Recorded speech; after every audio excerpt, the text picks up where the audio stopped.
Good afternoon, I'm Tyler Danberg. After 6 seasons and 2 playoff appearances, the Cleveland Browns fired 2-time NFL Head Coach of the Year, Kevin Stefanski. He leaves with a 46-58 record and 2 straight wins over the Steelers and Bengals. General Manager Andrew Berry will remain in Cleveland and lead the search for the next head coach. Berry will address the media today at 12:30. In Cincinnati, Bengals will retain head coach Zach Taylor and director of player personnel Duke Tobin next season. And in Vegas, the Raiders fired head coach Pete Carroll. General Manager John Spytek, in close collaboration with minority owner Tom Brady, will lead the search for the next head coach. In soccer, Celtics sacked former Crew head coach Wilfried Nancy after 8 matches. 33 days ago, Nancy left the Crew to join the club. In college hoops tonight, Ohio State hosts number 13 Nebraska at 6:30. Coverage of the Fan starts at 5:30. Breaking sports news when it happens on the Fan, Ohio sports destination. It's time to add some spice to your nooner. Nooner funny. This is the place where big-time guests, bold opinions, and little cute doggies come together. This is Rothman and Ice. Sponsored by Pella Columbus, the #1 rated windows and doors in Columbus. And here we go. Welcome back into another edition of Rothman and Ice. I'm Matty Ice. TLC on the board doing his thing per usual. And to my right today, ladies and gentlemen, the one and only Dylan Tyre is back in the building. DT, happy Monday. Happy New Year.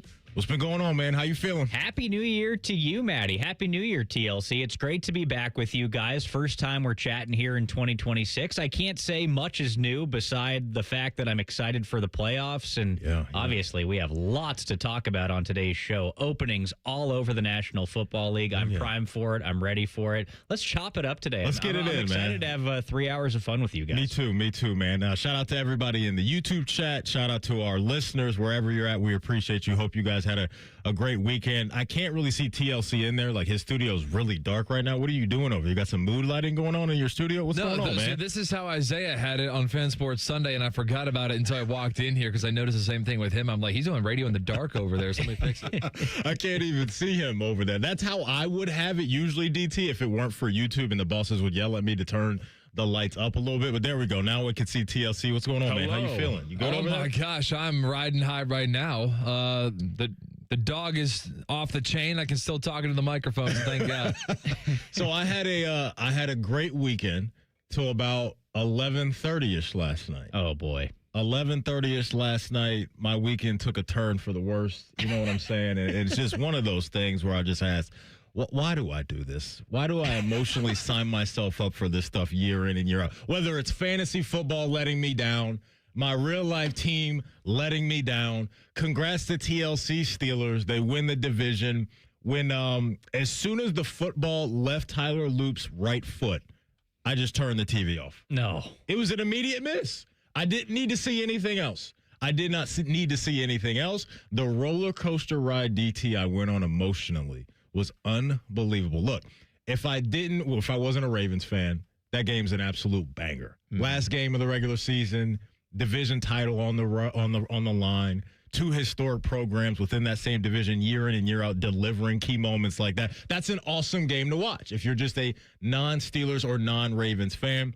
But yeah, my weekend ended on a bitter note. It was pretty crazy the way that it finished, right? Because, man, I hate watching the Steelers. Like, I'm right at the top of the list of Steelers haters this season. That is just a miserable offense it's a boring to watch. It but is. with that said, they won the game with explosives. Like, Awuzie goes down, and Calvin Austin finds himself wide open right there, and Aaron Rodgers wins it. He had a couple of really nice balls down the seam, and then, of course, wins it with an explosive play.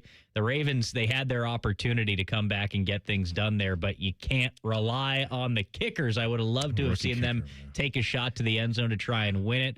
You know, they had a couple of big plays there with breakdowns in the Steelers secondary. Hey, maybe see if you can't get another one to break down. But, yeah, it was a good football game, and I was thinking about you that entire time. Yeah. I was like, Maddie is not going to be in a good mood tomorrow. And it was one of those things, too, to where I turned the TV off, and I'm just sitting in the darkness for a couple hours after that because just the emotion is there. Like the adrenaline rush, the ride that I was on the whole way, that just doesn't wear off right away. You're right to bring up, I think there was some dicey clock management late in the game. Harbaugh, I think you got to, we got some time left, about 15 seconds, a timeout.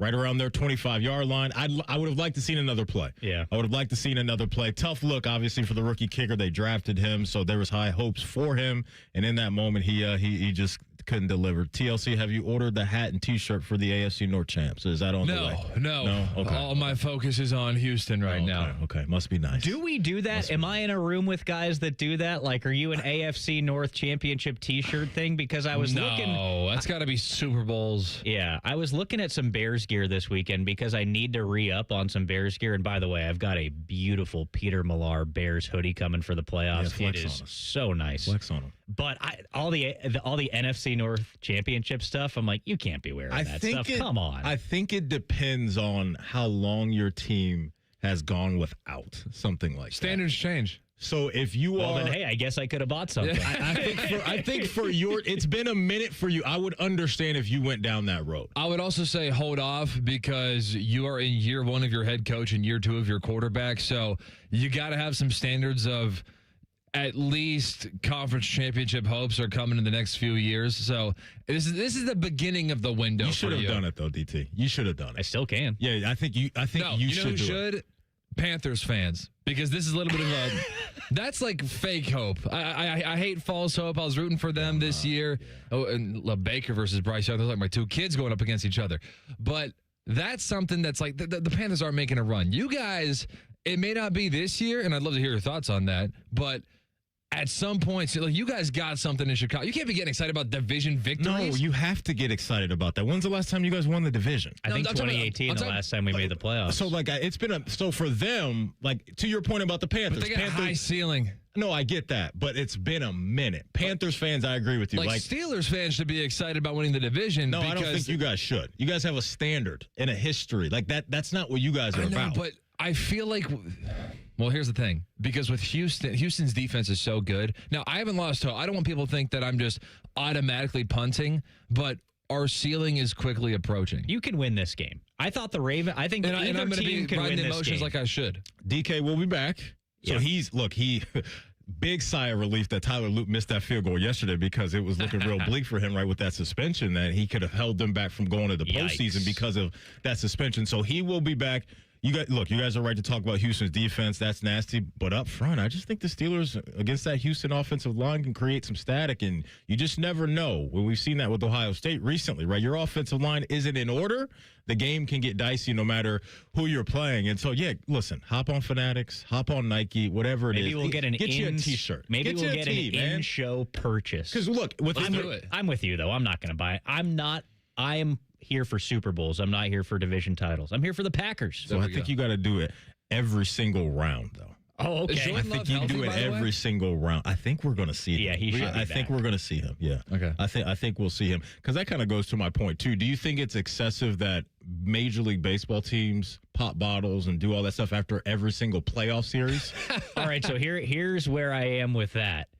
I think if I am in that room and I'm one of those guys, it is super fun because you're playing 160. Yeah. You're playing 162, right? That is a lot of baseball. You got to celebrate every now and again, right? It's fun. But with that said, it is absolutely excessive. I mean, sure, for maybe the pennant, of course, for the World Series, but that divisional round, I don't know about that. Okay. But if I'm in that room, I'm with it. I'm down. Let me give you the college football equivalent of what you just described. The fans who stormed the field beating teams that they were supposed to beat anyway. Oh, you're one of those guys? I defend the fans. Oh, okay. Because if I'm a fan, hell yeah, I want to be on the field. Yes. Now, the people, largely students, by the way, who have a short window of time to actually do that, they're 4 years there. But the thing about it is, I don't hold it against the fans of being like, oh, do you not understand that historically that game means nothing? Who cares? Here's what I think. If they're letting you run on the field, go do it anyway. I'm with you. I think running on the field, running on the court is the most overrated thing ever. The experience cannot be that great. It can't be the rush of running on the floor. That's over in the blink of an eye. And then you're just in this mosh pit probably for an half hour or however long that takes after the game, trying to get out of there, dealing with crazy people. No, that doesn't seem like a good time to me. Field over court, but If that game ops team is ready to go with the music, get a little Seven Nation Army bumping or Mo Bamba bumping, you're in there in that mosh pit after the win, onions, buzzer beater. Ooh, that could be fun. I think we've reached our limit with Mo Bamba, kind of like 6'7". Mo Bamba is everywhere. Almost every college basketball game, every college football game I feel like I've watched this year, you hear that being played on a third down or whatever it is when they're defense, like whatever it is.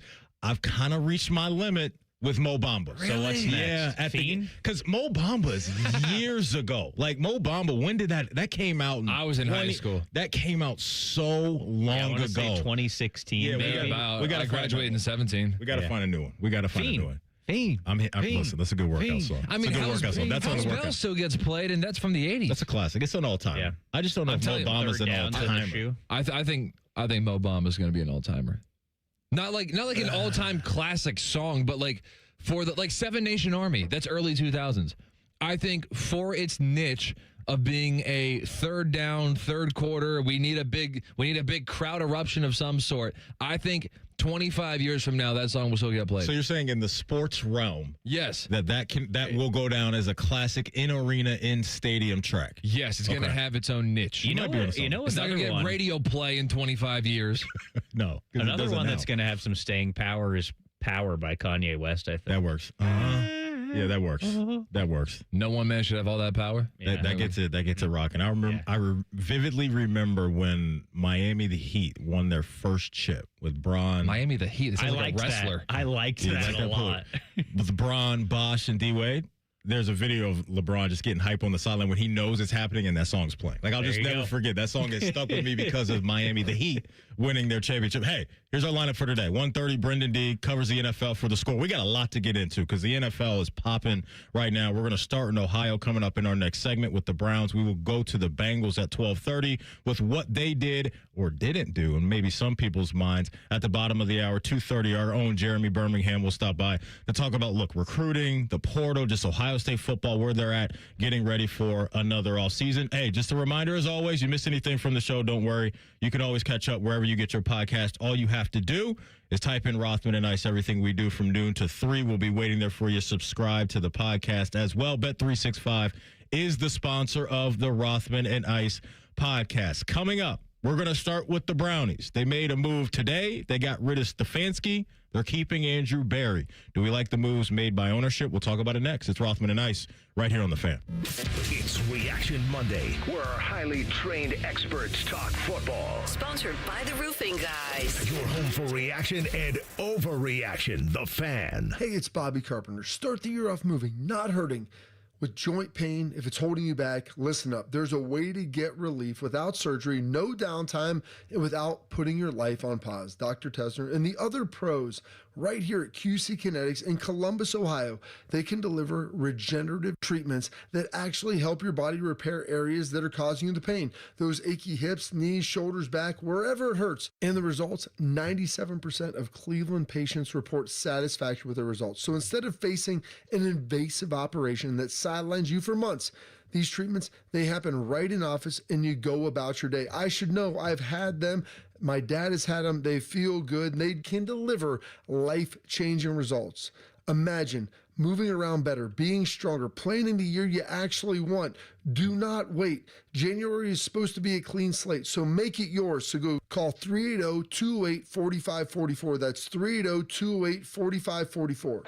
Hey, it's Austin Ward. Listen to The Beat with Austin and Byrne, now powered by the Waterworks and Header Heating, Cooling, and Plumbing. Get the latest Buckeye news, insights, and unbeatable analysis every day. Don't miss a moment. Stream The Beat with Austin and Byrne, sponsored by the Waterworks and Header Heating, Cooling, and Plumbing. Once there was a man who couldn't stand.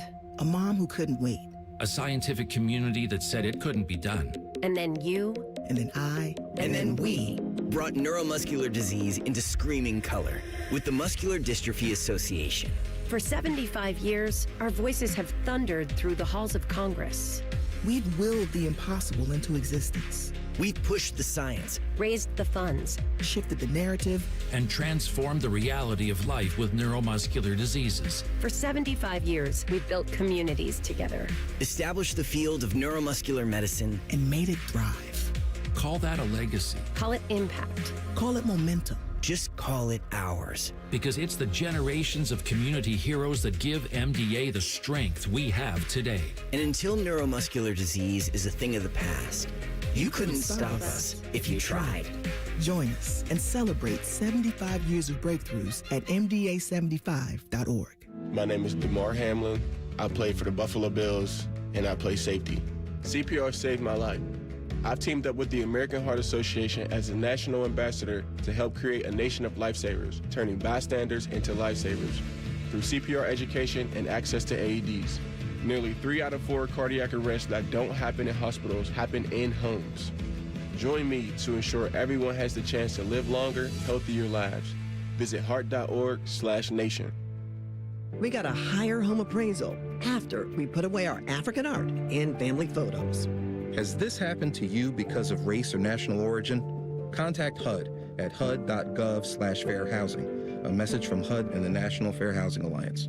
The ONN Daily Podcast. Get a recap of all the day's news from across the state. ONN affiliate WBNS-TV reports. Haley Kirby reporting in downtown Toledo. From the State House, Kevin Landers. ONN Canton. ONN affiliate WKYC-TV in Cleveland explains. In Marietta, Brett Wharf, ONN News. Emma Henderson in Genoa. The ONN Daily Podcast. Listen at ONNradio.com or wherever you download your favorite podcasts from the Ohio News Network.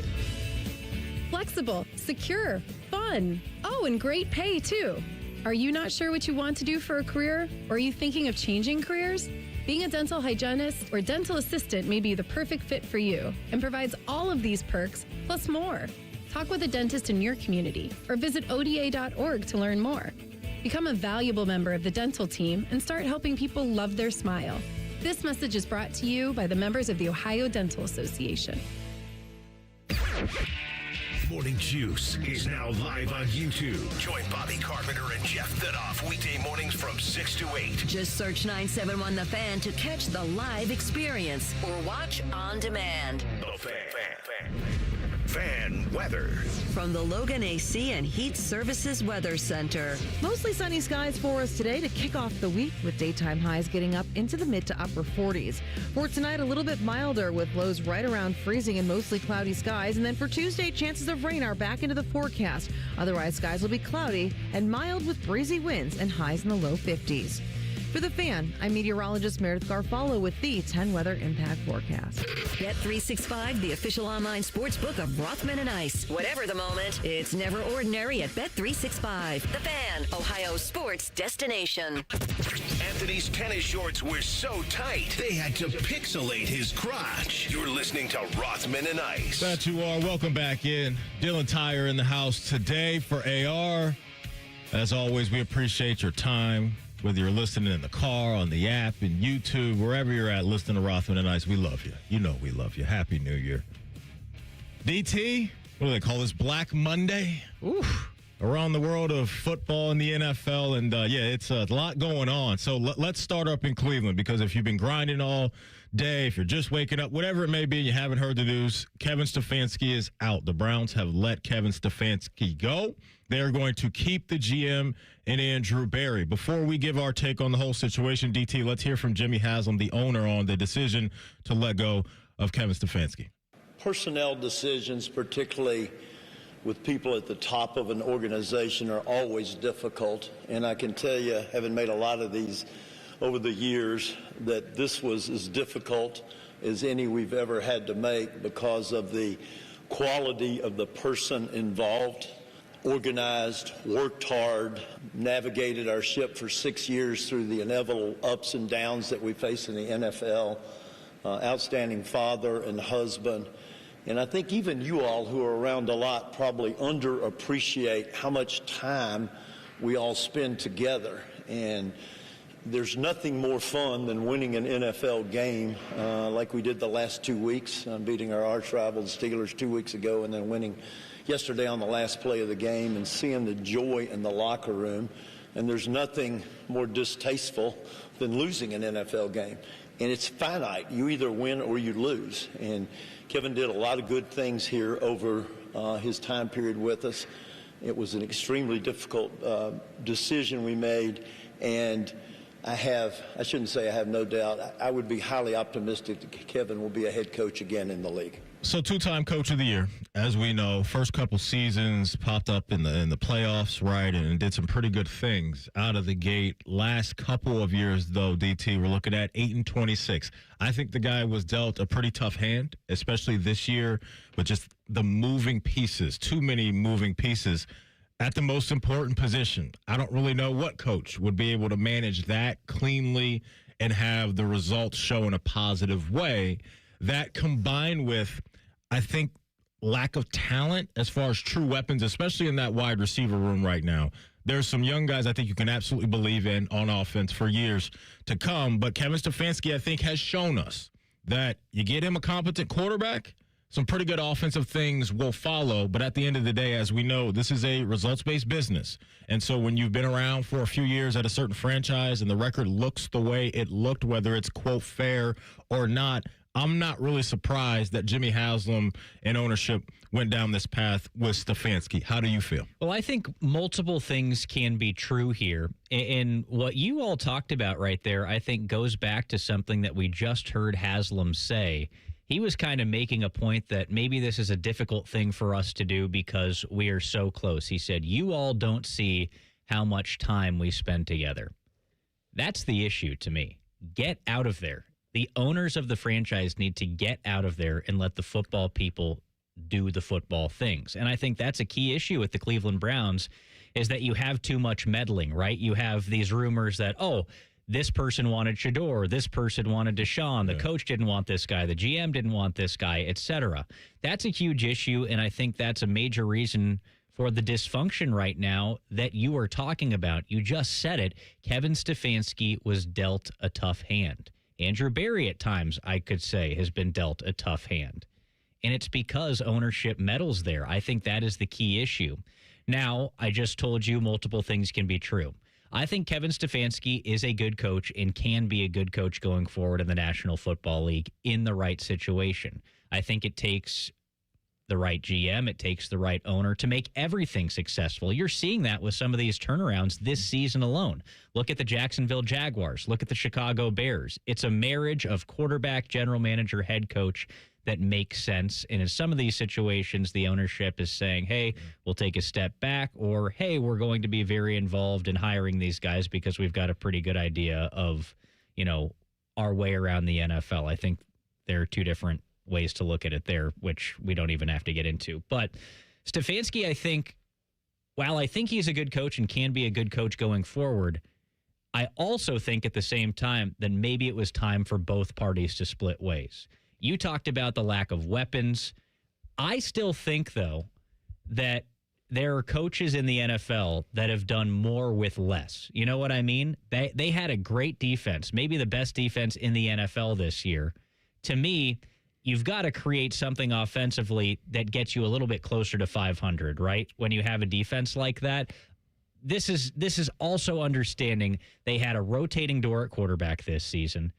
Their whole plan at quarterback was absurd from the start. And you don't have those weapons. I get that. Yeah. I get that. But, hey, maybe things get a little bit stale and everybody needs a fresh start. Of course, Andrew Berry is going to remain there in Cleveland, so it's not a complete rip of the Band-Aid. It's not completely fresh. But that's what I'm saying, where multiple things can be true. I might be wrong with some of these things. I hear what you're saying. I hear what you're saying. Yeah. And you mentioned Andrew Berry, so let's go down that path, because I'm sure there's some Browns fans that feel maybe indifferent about keeping him, because where you are right now with what you've seen with his ability to draft, you feel pretty good about it. I think you have to. With you got Fannin at tight end, who's an absolute dude. Quinson Junkins, we know what he's about. Dylan Sampson, I like him as a bit of a change of pace back that can provide a spark for you. And he drafted the Rookie of the Year on defense. Carson Schlesinger is going to win that. He's been flying around and just being an absolute monster on the second level of the defense. You zoom out from this draft class, and there's some questionable decisions about where are the guys on either side of the ball that we can really rely on. But I can understand why ownership would look at what just happened and say, okay, let's continue to ride that wave and see what this guy can do. I think a breadcrumb for me that I followed earlier in November, on the back end of November, was when Alex Wright got a deal, a 3-year extension. To me, when an ownership group allows a GM to make a deal and push money into the future, I don't think they're going to get rid of that guy. That was one of my biggest Blues clues at the moment that, okay, I think Andrew Berry is going to be coming back in this thing. And so this is a critical moment, obviously, for this franchise, again, to figure out who is going to be the captain of the ship on the sideline, but more importantly, the captain of the ship on the field. And so you have 2 first-round draft picks, and you have a quarterback room, DT, as we know it's pretty much set. Like, I guess you can add one more to this thing, but that's kind of mirroring what we just had this past year, because this year, Deshaun's going to be healthy in some form or fashion if he can get through the offseason. And, a lot of times ownership doesn't like to have big money just sitting on the sideline doing nothing. And so they're in a very, very interesting spot. Maybe it's a situation to where they're looking around and saying, especially if Dante Moore goes back to Oregon, maybe there's not even going to be a quarterback worthy of picking that high, and they'll address a need with a playmaker and an offensive lineman. But that's what this is all about. You cannot compete in this league at any level really in football without having competent to great play at the quarterback position. So that's where they have to do their homework. Andrew Berry, you got to really dig in on everything that you saw on film and connecting with whoever the next head coach is going to be and seeing his vision as well, because that's where this can get dicey for any of the quarterbacks in the room. Is if the next head coach comes in and says, "No, I'm good. These guys are fine, but they're not my guy." Usually they want their guy. There's just going to be a lot of changing, I think, again, on the offensive side of the ball, and probably should be based off what we saw this year. That's what makes this head coach hire so intriguing. Who is going to want to put themselves in this situation? Because you're kind of inheriting a roster that is ready built in some respects. You have that great rookie class from this past year, and then they're going to have a great opportunity in the draft this year. It's exciting because I think the Browns are in a pretty good position, which might be crazy to say, but this rookie class this year sets them up relatively nicely. And then you have that ready-made quarterback room. So it's going to take a head coach that likes that quarterback room. Yeah. And you know what you're getting in Shedeur now, and maybe he's the backup to Deshaun Watson to start next year, which gives you the opportunity. Hey, can Watson find his old form somehow, or is he going to be what he was? And if it doesn't work out with Deshaun Watson, hey, you know what you're getting out of Shedeur. Year 2, maybe he takes a step. You have something there. Maybe you sign another veteran quarterback to add to that mix. Who knows? But you have a foundation to build off of. It's just going to take that right guy. Who is going to want to step into this situation knowing how volatile things can be there and say, hey, I'm going to be the one to stabilize this. I have a plan. It's a fascinating situation in Cleveland. It is. Jimmy Haslam was asked today about who is the Browns quarterback of the future. Here's his answer. I haven't heard this yet. I'm not going to get into specifics. We have a lot of work to do on the roster, particularly on the offensive side of the roster. So nothing there. I'd be surprised if he gave us any definitive answer on any of those guys. Mary Kay Cabot did tweet out earlier that Jimmy Haslam did say that he absolutely wants defensive coordinator Jim Schwartz back, which I can understand. That defense has always had some nice bite to it. You got some guys. You got 3-level guys, right? You got Garrett on the D-line. You got Carson Schlesinger at linebacker, and you got the Ward and Denzel Ward on the outside that you can absolutely continue to build around that. Mason Graham. Correct. Mason Graham, who they drafted very high last year as well. Going back to Stefanski real quick. If I'm him, and Dianne Rossini did report that she spoke to Kevin Stefanski and said that he's eager to jump back into the head coaching ranks right away. Get me to New York. Get me to New York. I got Jackson Dart, Malik Neighbors, Cam Scatterbo, and I got a franchise left tackle and Andrew Thomas out there in the Big Apple. And so that's the job that I would want if I were Kevin Stefanski. We'll get to that throughout the show. There's a lot of openings. What do you think of that fit for a guy that is, quote, an offensive mind to go out there and maybe link up with Jackson Dart and some of those young guys that have showed some promise? I think that makes sense. I like the tools that the Giants have. That's another situation that feels like it's ripe for a turnaround. They have lots of talent there and just need the right guy to kind of calm things down. And I think he'd be a good fit there because he has that experience already. The Titans, another possibility for Kevin Stefanski, but that Giants team is very exciting to me. I think a lot of guys want that job. Pressure pack situation in New York, but at the end of the day, man, it's all about having dudes. And to me, when you look at some of the openings right now, the runway that you can have as a head coach with the playmakers they have in New York would be appealing to me. Coming up in 2 minutes, we're going down to Cincinnati next. What did they do today? We'll fill you in on what the future is going to look like for some of their key decision makers after the break. It's Rothman and Ice right here on The Fan. Hey guys, 13-year NFL veteran and Super Bowl champion Jason McCourty here, and I'm the Innovation Ambassador at FAIR, Food Allergy and Research Education. I would say the most challenging thing as a parent of a kid who has a food allergy is probably the ignorance that I myself had in the beginning. I didn't know what anaphylactic shock was. I didn't know the dangers, let alone the things that she needed to be able to have a normal life. When you go to drop your kid off, and every single time in the beginning, we'd have to go through everything she was allergic to. Preparation is everything. And me, for playing football for 13 years, it was all throughout the course of the week. It's getting ready for game day. When you're on the field, you're playing for your fans. At home, you're playing for your family. My playbook, read labels, keep it allergy friendly, and have an epinephrine nasal spray as a backup plan. Because when my family's safe from food allergens, that's the real victory. Visit foodallergy.org to learn more. While serving in Vietnam, a grenade took my ability to see. Today, I'm a sculptor. Now, my fingers are my eyes. I'm Michael Naranjo. As a veteran, I know the challenges of life can be great. In my art, turning a lump of clay into something beautiful, that is worth doing. Life is like that. We each must use what we can to make things better. DAV helps veterans like Michael get the benefits they've earned. They help more than 1 million veterans every year in life-changing ways. Now, I show others how they can create something with their own hands. I know it can do a lot of good. With support from DAV, more veterans can shape their lives into a thing of beauty. My victory is bringing beauty into the world. Michael Naranjo, may your victories inspire many more. Support more victories for veterans. Go to DAV.org. Rothman and Ice is sponsored by your local Pella Window and Door showroom on Gemini Parkway. The Fan, Ohio sports destination. There's nothing like ripping off your pants and enjoying some lobster bisque. This is Rothman and Ice. Welcome back in. Dylan Tyre in the building. TLC on the board. Hope you guys had a great weekend. We'll do Party Like a Rock Star next to round out the first hour. I was just telling you during the break, we're Stranger Things guys. We did that, hit the finish line on that. I'm going back and I'm starting Succession because I watched the first few episodes of season 1 and I was like, I'm into this. But for whatever reason, I just bailed, DT. But now I'm going all in. So is this something you're signing off on? Is me going start to finish with Succession? I'm signing off in all caps, bold ink on that one. I love Succession. Great theme song. That theme song is unreal. I've got that in my Apple Music playlist. Pianos, the piano they got going there. Okay. Well, great show. Yeah. I get it. I get stepping out when you did because it can kind of be a lot. But once you're in it, you are in it. I love that show. It's got a little bit of everything. I'm locked in.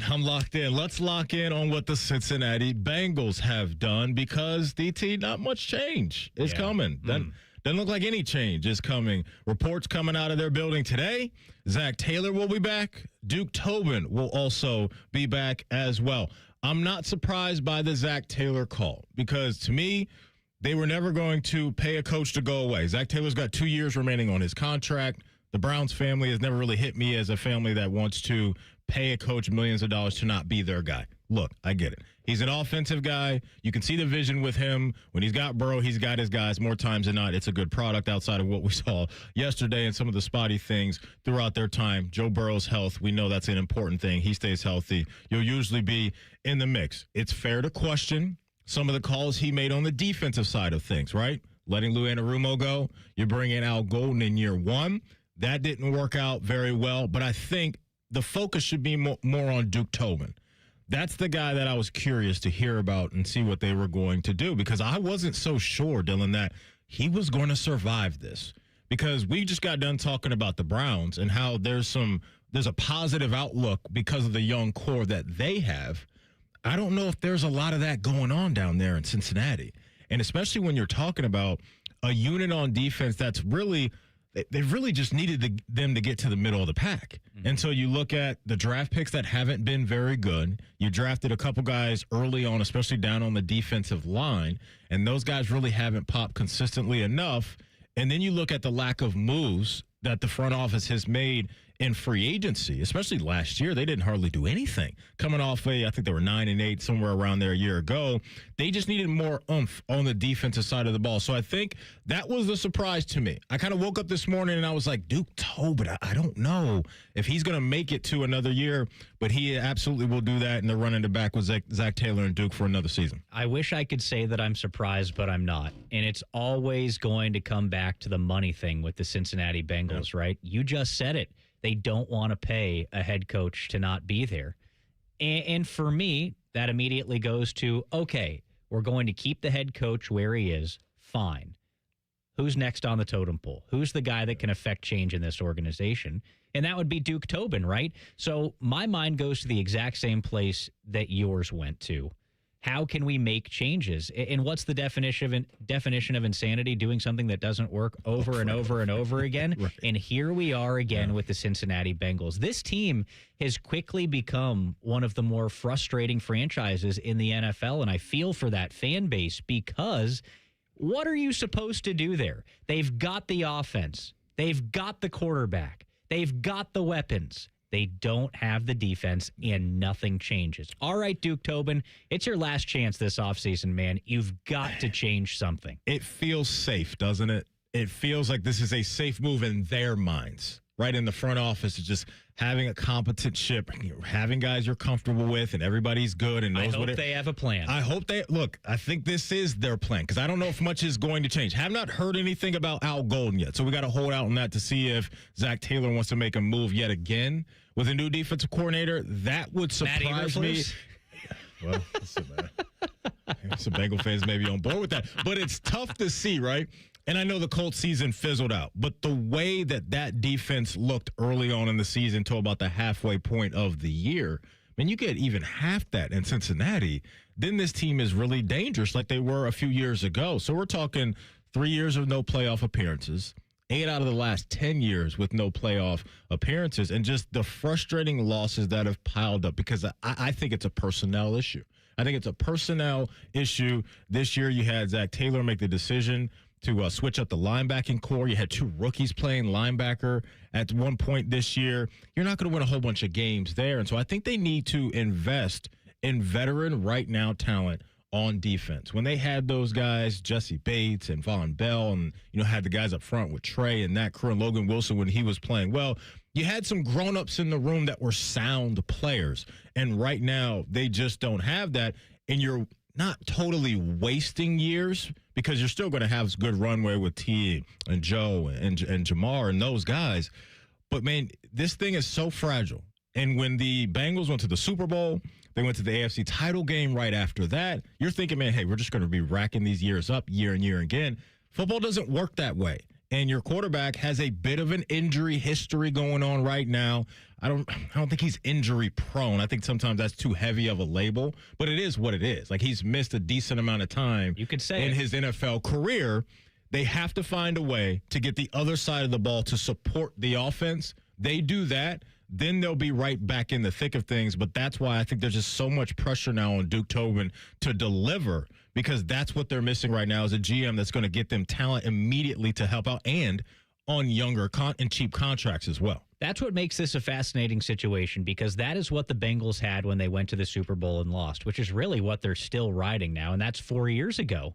They had that established talent. Since then, they haven't been able to grow that talent themselves, draft and develop. They haven't done that, which is what's affected their window, right? You're going to keep the window open because you have the offense. As long as you have that quarterback, the window's going to be open. But now you are paying that quarterback, and now you are paying those weapons. So how do you figure it out defensively? Well, the recipe around the rest of the league is, hey, if we've got to pay the offense, then the defense going to have to be cheap, and hopefully you've drafted and developed guys. They haven't done that, and that's what makes this situation intriguing to me. What you're saying is, hey, to make this an effective football team and get them back in the playoff picture, they need talent that works now. Yeah. But it goes back to the money thing. How are you going to acquire that talent that works right now and keep everything under the cap. I mean, they've got space to make it happen, but are they going to want to pay guys? I don't know.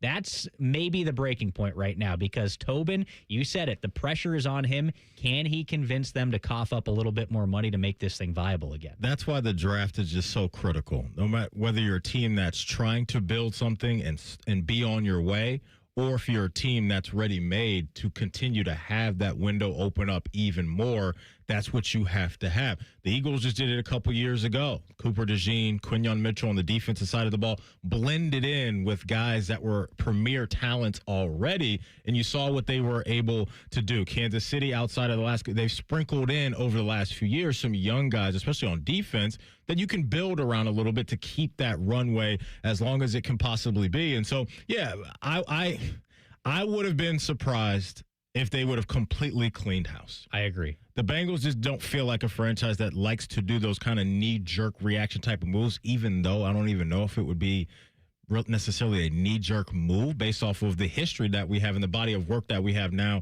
with Duke Tobin and Zach Taylor. And so you look at Myles Murphy, first-round pick in 2023. It's okay, right? Like Shamar Stewart is wait and see. And these are first-round picks that you spent in 2 out of the last 3 years. And to your point about when you're financially paying a quarterback $50 million and Jamar Chase a whole bunch of money and T. Higgins a whole bunch of money, these type of high-end draft picks are so big to hit on, because if you miss, you're going to be left with these holes on your roster, and you're going to be left with these weeks where that side of the ball is just completely think about the Jets game this year, the Bears game this year. Those are on the defense, man. Like they've lost so many games where they've scored 30, 35 plus points and lost those games. They don't get this corrected. I think the Bengal fans are unfortunately going to be watching the same movie over and over again. And I know they got to be sick of it. Is Joe Burrow on this team next year, or did they keep the guy who makes the decisions in place because they trust him to make offseason moves with a player like Joe Burrow, with a player like T. Higgins, with a player like Jamar Chase? I'm not saying, but I'm just saying. I hear what you're saying, because he look, I think you were in after he made those dicey not questions, but he's kind of questioning how much fun he's having as a player at this point in his career. When that stuff starts to come out, and I know he tried to clean it up after that, that's kind of what's going on internally to me. I think that's him speaking his truth. And so if you are Burrow and you're continuing to run into this same brick wall and you're looking around the landscape of the league and you're seeing other franchises turn things around pretty quickly because they have competent head coaching stuff or their GM's getting things in order, I think it's fair to question, does this guy really want to be around for a long time in Cincinnati? We shall see. But the news today is Duke Tobin is back. Zach Taylor is back. Doesn't feel like much change is going to happen down there in Cincinnati when it comes to the decision makers in the jungle. Draft is going to be critical for them. Speaking of the draft, we'll talk about how the draft order is kind of crystallizing itself and coming into focus coming out of yesterday's games at the top of the hour. But coming up next, you know how we round out the first hour, folks. It's time to party like a rock star. It's Rothman and Ice right here on The Fan. If you miss a live show, you can catch the podcast. If you miss the podcast, our hosts have volunteered to have dinner with you. The meatloaf! The Fan. Career changers, including veterans and active duty service members. Your transition starts here. Go from GI to IT in a matter of months. Become a certified cyber warrior with training at My Computer Career. Cybersecurity specialists are in high demand, offering IT pros great opportunities and a rewarding lifestyle while protecting our people, liberty, and treasured institutions from cyber threats. Deploy your career in IT today at mycomputercareer.edu/CWP, an elite CompTIA certification partner. VA education benefits are available to those who qualify. You know what hope is? Hope is action. Carving a path forward, even when it's hard. And kids who still know how to dream. They're the best pathfinders of all. So at Child Fund, hope means helping millions of children living in poverty worldwide to grow up healthy, educated, skilled, and so all those good things can come true for them. Safe. And that means safe at home, safe at school, and safe online. Hope means walking this path together, all of us. Because when we work together, we can do so much more. That's right. Hope includes you. Child Fund, because we need each other. To learn how Child Fund works with children in 23 countries to help them achieve their full potential, visit childfund.org. That's childfund.org. Some journeys start small, with small pause and big purpose. Look how little you are, you sweet girl. Every great partnership begins with the first step. Bella, let's go. Guiding them through the world so one day they can guide someone through life. With shared experience, confidence grows, and the path becomes clear. It takes time, patience, and love. But the reward lasts a lifetime. Good girl, Bella. You don't just raise a puppy. You raise a future. Become a Dogs Inc. puppy raiser. Give a dog a purpose. Give someone hope. Learn more at dogsinc.org. Your child's oral health milestones matter. By age 1, see a pediatric dentist to establish good oral health habits.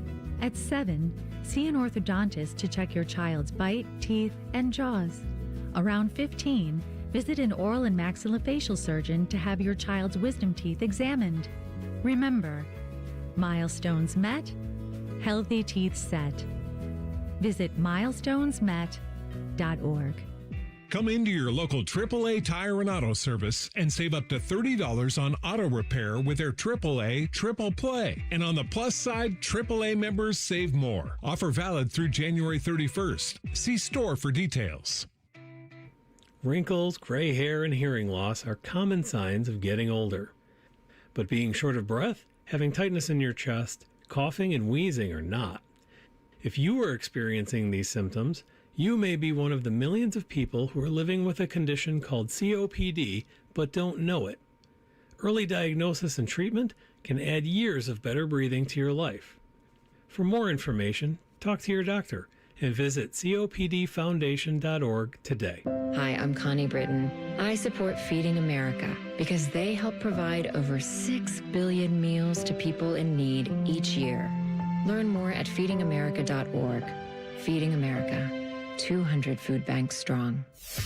All your favorite fan shows are on YouTube, along with those fake YouTube ads like Chew This Gum and It Grows New Teeth. Experience the splendor of Bo sitting in his closet, Timmy Hall's gouty gold chains, and Matty Ice wearing a coat in 90-degree weather. It's all there. Head to YouTube and subscribe today. All your favorite fan shows are available when you want them. Head to 971thefan.com and hit that subscribe button. The Fan, Ohio's sports destination. Let's all gather into the Kiki. It's time to party like a Roth star. All right, welcome back in.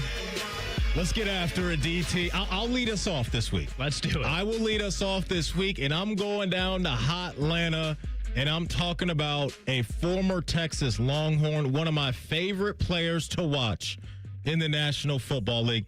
I'm talking Bijan Robinson.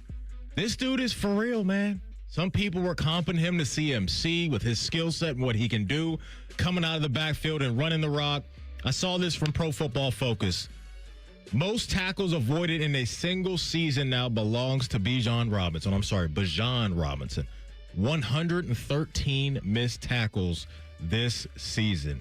He averaged 5.2 yards per carry. That's 5th in the league. 1,400 yards and 7 touchdowns.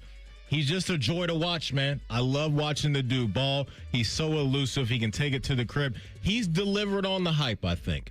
When they selected him with the 8th overall pick a few years ago, there were some questions out there about, man, is it really worth taking a running back that high? These type of cats, absolutely, you take them all day and tomorrow. And so down there in Atlanta, they got to figure out who their next head coach is going to be. But if you are a head coach and you're looking at young talent to build around on that side of the ball, this is a dude you want to start with. So he finishes the year top 5 in the NFL in rushing yards, right behind Jonathan Taylor, Derrick Henry, and James Cook. But yeah, DT, I'm starting with Bijan Robinson, man. This dude is legit. He balls almost every single week. I love the dude. I like the call out, and thank God they fired Raheem Morris, because I want to see an offensive-minded head coach down there. That team should be so much better than they are, and I'm with you. Bijan is a joy to watch. I don't know if there are any more dynamic running backs in the NFL than Bijan. Heck, I wish they gave him the ball a little bit more than they do already. I agree. And are they the only team that kind of has that overhead camera that have you seen those videos that they tweet out? They're amazing. Like if you go to the Falcons Twitter page, wherever you can find their social media stuff, every once in a while, they'll throw out a highlight of him, and it's not like I don't know if it's a drone or whatever it may be. Maybe it's just in the ceiling of that stadium, but they've got a really cool camera shot of this dude when he's out there getting busy. So, yeah, Bijan Robinson, another incredible year for him, partying like a rock star. All right, I could do any number of quarterbacks from the 2024 draft class. We're talking about Drake May taking a huge step this year. We're talking about Caleb Williams taking a huge step. Bo Nix, another very solid season. Feels like that quarterback class is pretty darn good. But I'm going to go to a guy that was drafted a few years ago. That's Trevor Lawrence. I want to shout out Trevor Lawrence and what he was able to do this season and get the Jacksonville Jaguars back on track with the help of Liam Cohen. I'm not a Trevor Lawrence hater by any stretch of the imagination. I like the guy. I want to see him succeed, but it felt like he was kind of in that Justin Herbert camp for the first few years of his career, where you can see the talent there. He makes some stupid decisions. It started to go south for him, but he was able to right the ship this season. He finished 6th in the NFL in passing yards this year, 4,007 yards, 29 passing touchdowns for Trevor Lawrence this season. That is 5th in the National Football League. I think pretty quietly a very, very nice season for Trevor Lawrence. So I'm happy for that guy. Yeah. Do I think they do anything in the playoffs? Not so sure about that with how tough the AFC looks like it's going to be, but Trevor Lawrence has made this team relevant again. He has, man. He absolutely has. Second candidate for me. Now, this is a man that's looked straight down the barrel of a camera and blew a kiss at me twice, and I did not like it. But I got to respect the man. It's Mike Tomlin. Like, Mike Tomlin is that dude to me.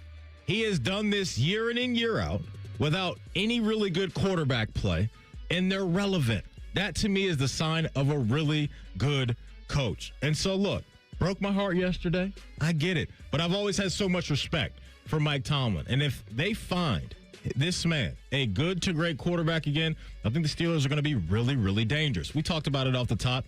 Their offense right now is capped, right? Lack of weapons, older quarterback. I don't really love Arthur Smith as their offensive coordinator. Wouldn't mind if they made a change over there at that position. But, look, they won the division this year. A lot of people didn't see that coming. I know I didn't really see that coming, especially when they removed George Pickens from the equation after adding DK Metcalf. Head scratcher for me. They know the guy in-house. They're probably fed up. I understand it. But Mike Tomlin, I think, is a model of consistency. And there's not a lot of guys that have provided that for their franchise. And so the Steelers, this is what they do. They usually ride with their head coach for a long time. There have not been a whole bunch of head coaches in the history of that franchise. But I can't help respect the body of work that Mike Tomlin has put together. They win the division this year. They're going back to the playoffs again this season. This guy's one of the best captains of the ships around the National Football League. Mike Tomlin, partying like a rock star. All right. You brought up Bijan Robinson, and rightly so. But will you allow me to have a James Cook conversation for a moment here? Do your thing. Everybody talks about Josh Allen and what he means to the Buffalo Bills. No doubt that team would be so much worse without Josh Allen. He didn't have the season he had last year, but you could still make the case that he's the most valuable player in the National Football League because that team would be bad without Josh Allen. But what would they be without James Cook? Is this guy the most underrated running back in the National Football League? He led the league in rushing this year, 1,621 yards. He had 12 touchdowns, 9 big plays this season. He averaged just under 100 yards a game on the ground. I love me some James Cook. He means so much to that offense. This was a guy in fantasy football, too. He was like running back 16 in fantasy football this year. Are you kidding me? He won people leagues. I love me some James Cook. Just want to give him a little bit of shine because I feel like Josh Allen gets all of it in Buffalo. He does. And I really like that call, too, because they don't really have playmakers on the outside that truly scare you. Right, it's Kincaid every once in a while. It's Khalil Shakir every once in a while. But that dude is consistent as it gets. And I love just the whole James Dalvin Cook and Dalvin James Cook, how the parents just swap the names for the brothers right there. But, yeah, he's an absolute dude. He can go. I'm going to the NBA for my last one. Because, sometimes, DT, the head chef, calls in sick. And the sous chef needs to step up and hold down the restaurant. Jaylen Brown right now is holding down the Boston Celtics restaurant at a high level. We may see Jason Tatum at some point this year. Who knows? There sounds like there's some optimism over there in Boston. But this dude on Saturday night went into L.A., took out the Clippers, and dropped a 50-piece on them.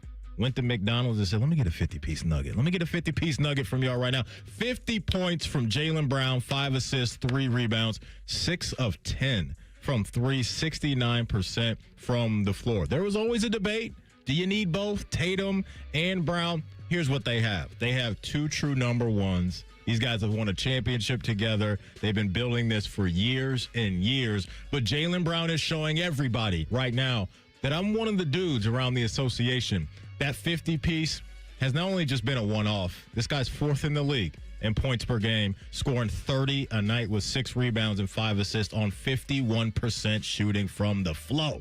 Jaylen Brown, DT, is partying like a rock star. I love that Jaylen Brown call out. I also saw that he's trying to get some more endorsements. He's like big into doing that. So the businessman away from the floor. Respect there as well. He's really finding himself this season. All right, I got time for one more guy here. Do your thing. All right, I got to give a little shout out to my Chicago Bears. We haven't talked enough Bears on this show. The man we're calling Unc in Chicago, that is Kevin Byard. He led the NFL with 7 interceptions this season. He is on the tail end of his career, but he stepped up in a massive way this season. Folks, look at the Chicago Bears turnaround. Of course, Ben Johnson, a big part of that. That offensive line, a key part. Caleb Williams, the guy making the plays on offense for the Chicago Bears, a huge part. But Kevin Byard is the heart and soul of the Chicago Bears. If you're a Bears fan, if you consume social media, you know that. He's the guy giving all the speeches. This is a veteran in this league who led the NFL in interceptions this season. So I just want to shout out my guy, Kevin Byard, on that back end. I like it. Top of the hour. After an update, the NFL draft order, folks, it's starting to come together. Who's got the number 1 overall pick? Where are the Browns and the Bengals picking? We will tell you next. It's Rothman and Ice right here on The Fan. Common man, a radio veteran, has a large hemorrhoid. Timmy Hall, a good, clean boy, moonlights as man's hemorrhoid. Common man and Timmy. Weekdays at 3. The Fan. Enjoy more ways to save at Kroger, like low prices in every aisle. And you can clip and save more with digital coupons in the Kroger app. Plus, you can earn fuel points to save up to $1 per gallon at the pump. So it's always easy to save big. Kroger, fresh for everyone. Savings may vary by state. Fuel restrictions apply. See site for details. During our BOGO sale, select fresh Tyson chicken, Giant General Mills cereal, Entenmann's, and more are buy one, get one free with your card. Kroger, fresh for everyone. My mom is a veteran and she was injured in the line of duty. I hurt my leg in a training accident when she was only 2 years old. She had 7 different surgeries over the span of 9 years, and there were tons of complications. I couldn't be the mom my kids needed me to be. She missed so much. After my last surgery, I got an infection so bad I thought it was going to kill me. I told her she couldn't leave me yet. There was still so much she had to see. I hadn't even graduated. I'm doing much better now. I may have lost my leg, but I've gained so much. I'm an active part of my kids' lives. She can kick a mean soccer ball. DAV's been there for me and my family. Through thick and thin, they've had our back. Every year, DAV helps more than 1 million veterans like Sandy get the health and disability benefits they've earned so they can achieve victories great and small. My victory is getting my life back. I got my joy back. We got our mom back, thanks to DAV. Support more victories for veterans. Go to DAV.org. People don't realize that glaucoma is one of the leading causes of blindness. Because there are often no early symptoms, nearly half of those with glaucoma may not even know they have it until vision loss has occurred. I was diagnosed with normal tension glaucoma in July of 2020. And what we found out at that point was I had already lost 40% of my sight. And you think it only affects people that are, 75 or older, retired, grandparents, and that's not the reality of it. I didn't think at all glaucoma was going to affect me because I didn't know of anyone that had glaucoma, no one in my family. When you have glaucoma, you can't get back that sight that you lost. And so early detection and treatment is vitally, vitally important. Don't miss life's most beautiful moments. Schedule an eye exam today.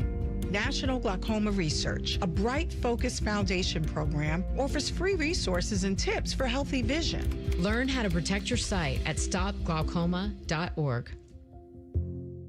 It's been a real journey since 2014 when I first had my injury.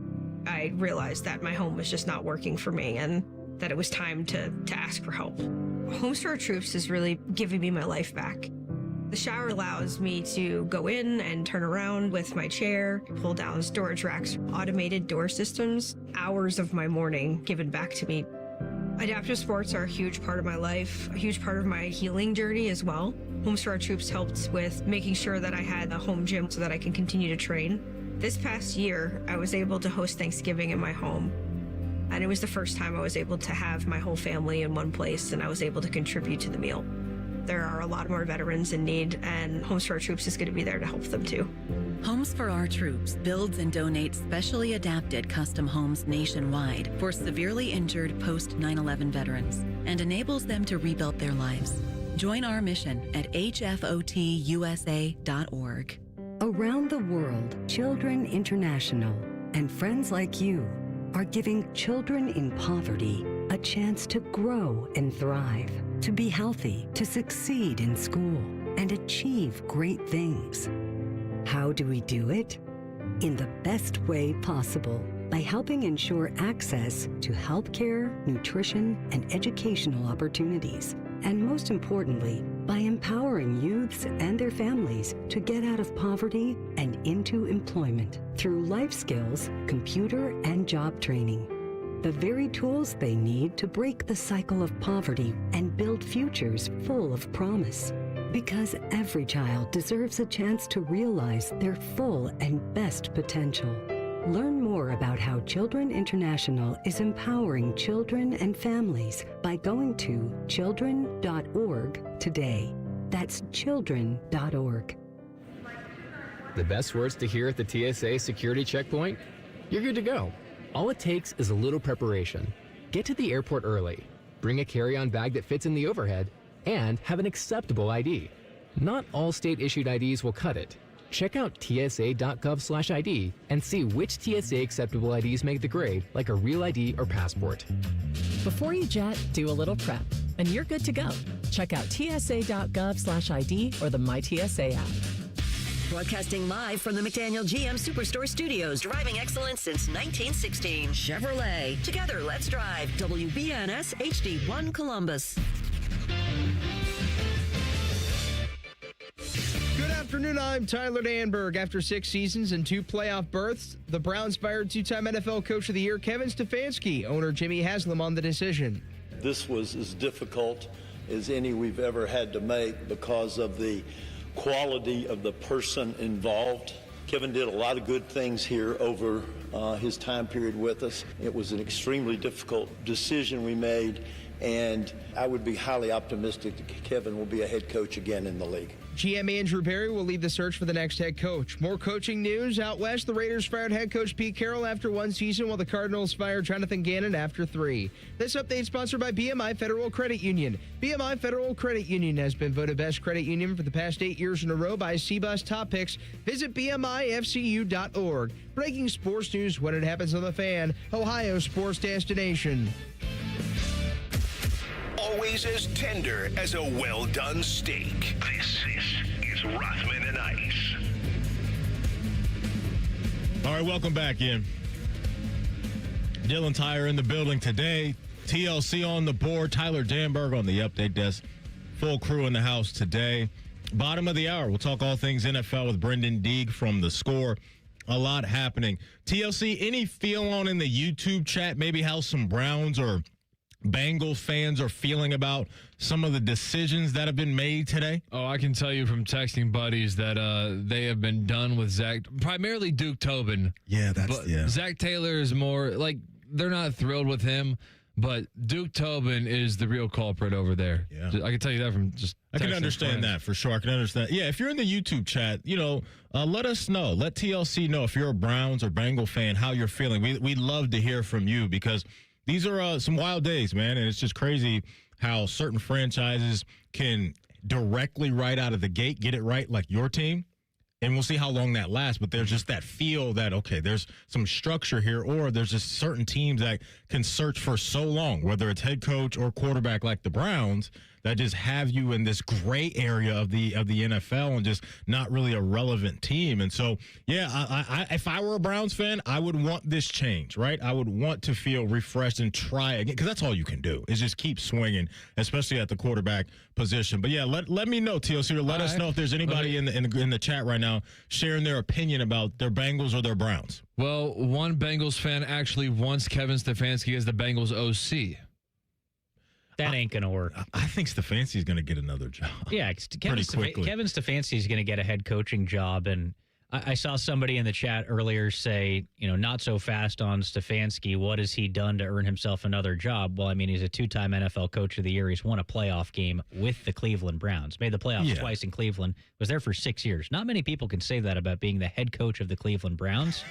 I mean, and I agree with you. I agree with you, Dylan. And I think you also got to add a little bit more context to that statement. And I think sometimes we do this in sports where we just kind of put the sticker of, hey, this is his overall record. He's not a good coach. There's more to it. I think you got to dig a little bit deeper than that. And I always like, what head coach would succeed at a high level in Cleveland with what's been going on, honestly?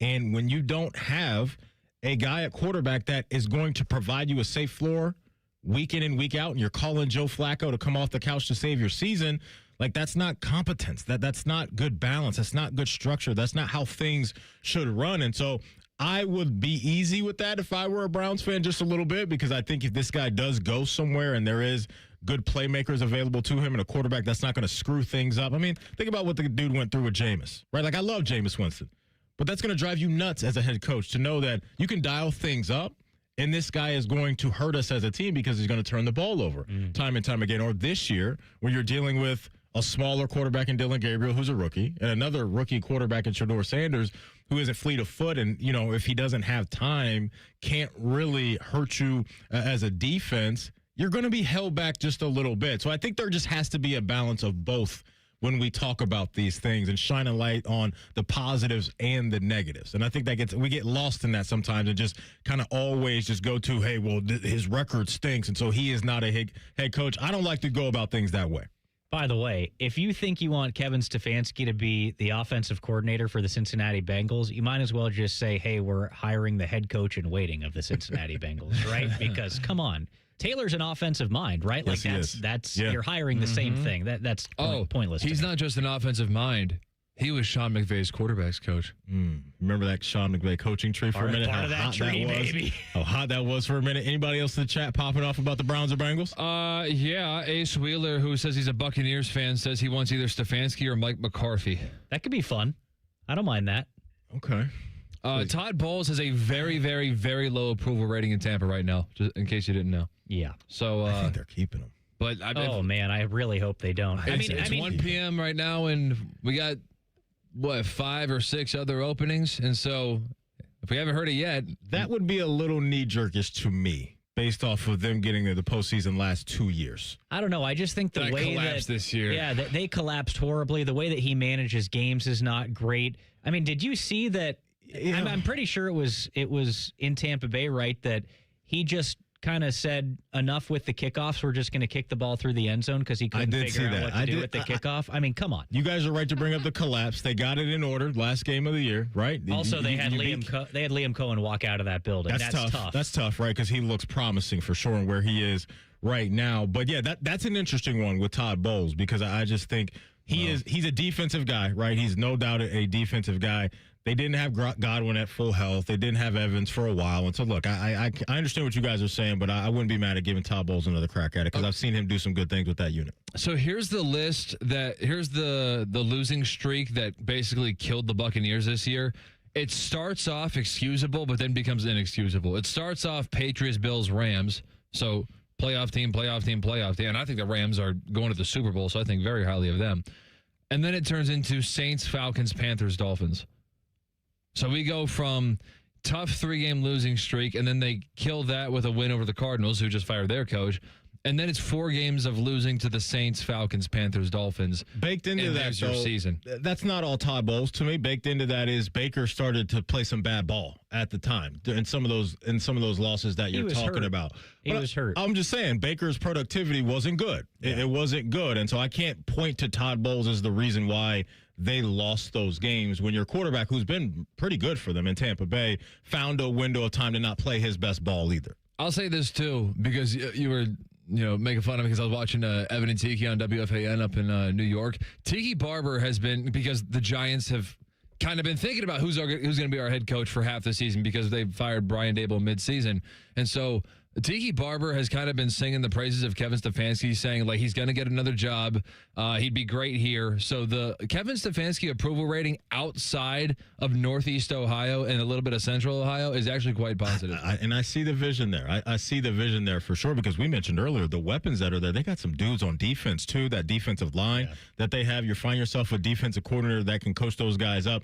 Then you may be in the mix sooner rather than later. You just brought up the Giants. The draft order starting to come together just a little bit after the regular season concluded yesterday. First on the board will be the Las Vegas Raiders. Rest of your top 5 is the New York Jets. The Arizona Cardinals will be picking at 3, Tennessee Titans at 4, and then the aforementioned New York Giants at 5. Right after the Giants will be the Cleveland Browns. Wait a minute. Where are we at? Aforementioned. By the way, did you see that Jim Nance and Tony Romo had a big word alert during the game? No, I did not see that. So Jim Nance dropped an esoteric, and Tony Romo could not stop talking about it. Esoteric. Okay, I got to get that in the bag. Fellas. But the Browns at 6. And then you got the Cincinnati Bengals rounding out the top 10. So between the Browns at 6 and the Bengals at 10, it'll be Washington, New Orleans, and the Kansas City Chiefs at 9. And if you're the Chiefs, you can afford this type of year. You got so much built up in the bank, Super Bowls and all of that stuff. You get in these windows, right? This is found money in the couch right now for the Kansas City Chiefs, because never in their wildest dreams did they think they would be picking in the top 10 when you have Mahomes, Reed, and that crew. And so if I'm a Chiefs fan, this is a one-off. Didn't like going 6-11. Totally understand that. But I'm good with where we're at right now, picking in the top 10. I don't know, man. I feel like they have some underlying issues there in Kansas City. I'm not sure one first-round pick is enough to solve some of those. I feel like there's going to be a lot of pressure on whoever this player is to be like, this is the magic fix for this coming season with the Kansas City Chiefs. But it's your chance, right, with Mahomes and that crew to get a premier talent. And no usually, doubt. because you're usually picking 25th to 30th is their window, No right? doubt. But they've been pretty good at it, 32nd. No. Xavier Worthy, George Karlaftis, Trent McDuffie, they're actually pretty good drafting that late. And that's what I'm saying. Now, them picking this high, to me, is scary. As a non-Chiefs fan, that you're giving them a swing at a guy that could be a top 10 right now type of talent, because they're not used to drafting in that ballpark. But Vegas picking number 1. Fernando Mendoza, come on down. I guess just so. think it's got that written all over it. Quite the Vegas fit, Fernando Mendoza, huh? You know what?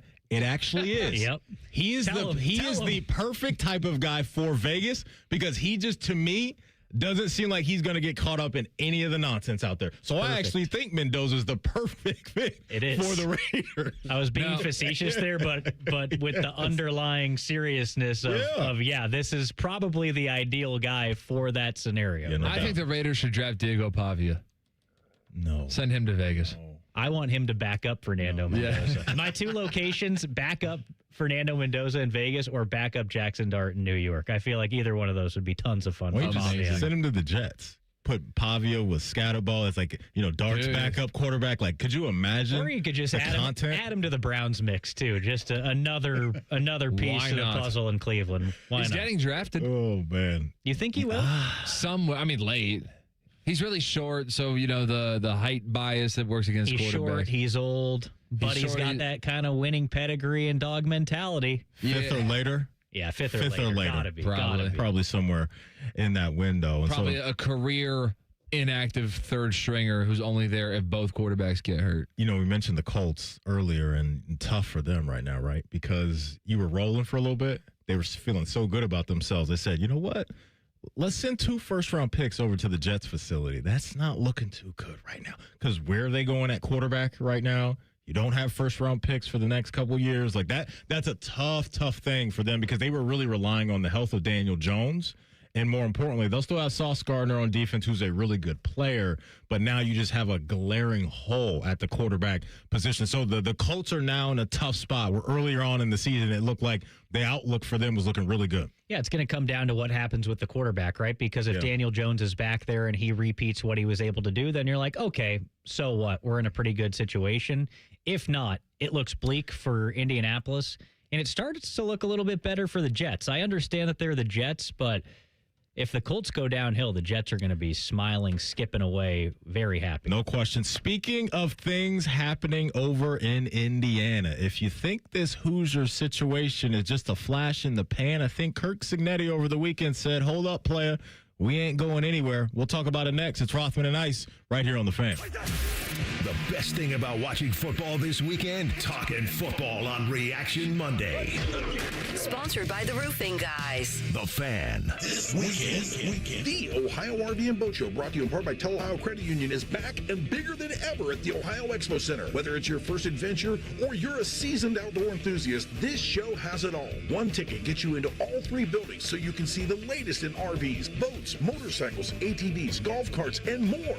From towables to drivers, jet skis to pontoons, and more. It's all here. The Ohio RV and Boat Show at the Ohio Expo Center, January 9th through 18th. Get details and tickets at OhioRVandBoatShow.com. Do you suffer from leg pain, leg swelling, varicose veins, or leg ulcers? Dr. Barry Zeta and Dr. Joseph Senta at Ohio Vein and Vascular Polaris are pioneers in the vein and vascular field. Dr. Zeta and Dr. Senta can perform minimally invasive procedures that will get you back on track to a pain-free life. Stop living with leg pain and start the process to healthy living with a free healthy leg screening.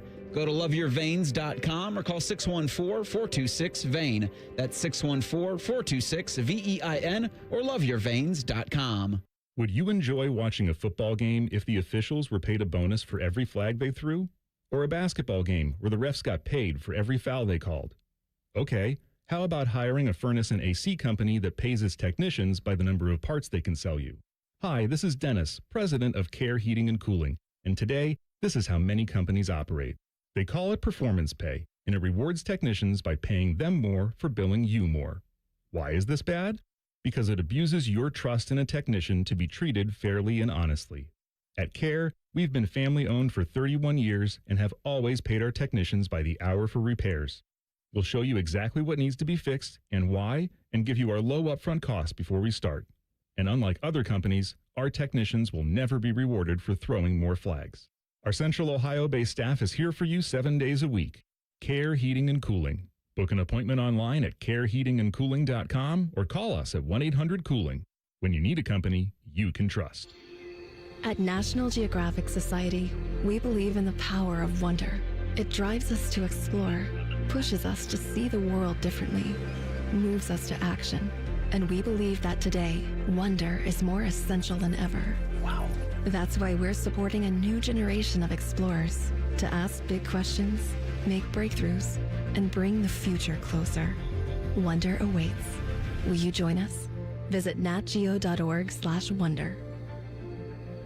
Hello, it's John Kozik, founder and president of TurboTrack Realty, and I buy houses as is fast for cash. Call me today for an all-cash offer on any of your properties, and we can close within days at 614-470-2000, 614-470-2000. Do you own a property that's outdated and needs thousands of dollars in repairs? Great, I'll buy it. Give us a call today for an all-cash offer at 614-470-2000, 614-470-2000. Would it be convenient for you if you could simply take what you wanted and leave the rest behind? Great, I'll buy it. I buy vacant properties, inherited homes, divorce situations, death in the family, apartment buildings, rental portfolios. I even buy my tenant won't pay me the rent houses. Call TurboTrack Realty today for an all-cash offer and speak with one of our friendly staff members at 614-470-2000, 614-470-2000. Love football, love wings. Put those bad boys together and you get Austin and Vern live at Roosters. Presented by Bryant Heating and Cooling. Large amounts of football and all the donkey sauce you can handle. Mondays on the Fans YouTube channel. Fan weather. From the Logan AC and Heat Services Weather Center. Mostly sunny skies for us today to kick off the week, with daytime highs getting up into the mid to upper 40s. For tonight, a little bit milder with lows right around freezing and mostly cloudy skies. And then for Tuesday, chances of rain are back into the forecast. Otherwise, skies will be cloudy and mild with breezy winds and highs in the low 50s. For The Fan, I'm meteorologist Meredith Garfalo with the 10 Weather Impact Forecast. Bet365, the official online sports book of Rothman and Ice. Whatever the moment, it's never ordinary at Bet365. The Fan, Ohio's sports destination. Dog friendly. And if you ain't down with that, this is Rothman and Ice. So the transfer portal in college football right now has been crazy active over the last few days. Getting ready for the college football playoff. These coaches are still grinding. Oregon and Indiana, they will get it going on Friday night down there at the Peach Bowl. Then Thursday out there in the desert at the Fiesta Bowl, we'll get Ole Miss and Miami. Spreads pretty close on both those games right now. Miami favored by 3.5 over Ole Miss. Indiana favored by 4 over Oregon. And so I cannot wait to see what that looks like, especially with Oregon and Indiana getting after each other now for a second time. That should be a fun one, man. Indiana right now is just rolling. I'm really excited. I'm excited for both the games, but I'm really excited to see how Oregon handles Indiana in the second matchup. It's cliche to say it, but it's very hard to beat a team twice in a season, right? And I know Indiana went into their house and handled business. I'll be very curious to see how Oregon comes out this time. That Oregon D, I get it's Texas Tech, and they're not the same beast that Indiana is, but that Oregon D looked very, very good in their first game, and we'll see if I think the offense will have a little bit of a chip on their shoulder after not doing much in that game against Texas Tech. They didn't have to do much in that game against Texas Tech, but it's a big one for Dante Moore, right? No question. Speaking of Dante Moore, it's going to be fascinating to see what his decision is when it comes to either staying or going, right, and going to the NFL. I think you're probably at a point, if you're Dante Moore, to where you're probably being told you're probably going to be QB2, man. You're after Mendoza, you're probably QB2, and that's hard to pass up, especially when you look around the corner to next year. And there's Julian Sand and Arch Manning and some other guys that have now come back for another year around college football. I think if you're being told that when you get done with your season, whatever that looks like for Oregon the rest of the way, you got to go. Well, especially, it's these next couple of games, however many more games he has, they'll be big to put on tape against the best teams in college football. I know we weren't trying to have this discussion. I actually have sound on this exact topic, if you would like. Yeah, spin it. Absolutely. Todd McShay, go ahead. Would you or would you not, as the representation or the representative for Dante Moore, kind of reach out to the Raiders and say, hey, my client's trying to make a decision. We can live with going to 30 of the 32 teams. Maybe it's 31. I can't allow him to go to the New York Jets. And I realize in 2027, maybe he's the 7th pick or the 5th pick, or maybe he's the first overall pick and the Jets have all that ammo and they can get him there. But I can't allow him to he's got an opportunity to go back to Oregon, probably make the same amount of money that he's going to make in his rookie contract. Phil Knight will make that happen. So I can allow my client to go back to Oregon and have another season with a new offensive coordinator, because Will Stein's going to Kentucky, or you can pretty much promise me that he's going to be the number 1 overall pick. Would you go that far out of your way to avoid one team? And who's to say the Jets won't be in line to pick him next year either? Exactly. Because it doesn't look like they're going to be a very good team this year either. And so I'm not going to sit here and act like I know how all that stuff works behind the scenes of, hey, I want my guy to go here, and the power plays that have to be, especially when you're trying to tell billionaires what and what not to do. I think that's a very dicey game when it comes to selecting these guys. I hear what he's saying, though, about the financials and what these guys can make. Brendan Sorsby, the quarterback that was at Cincinnati that just committed to Texas Tech over the weekend, reports out there, and that's all it is, that Texas Tech signed him for $5 million.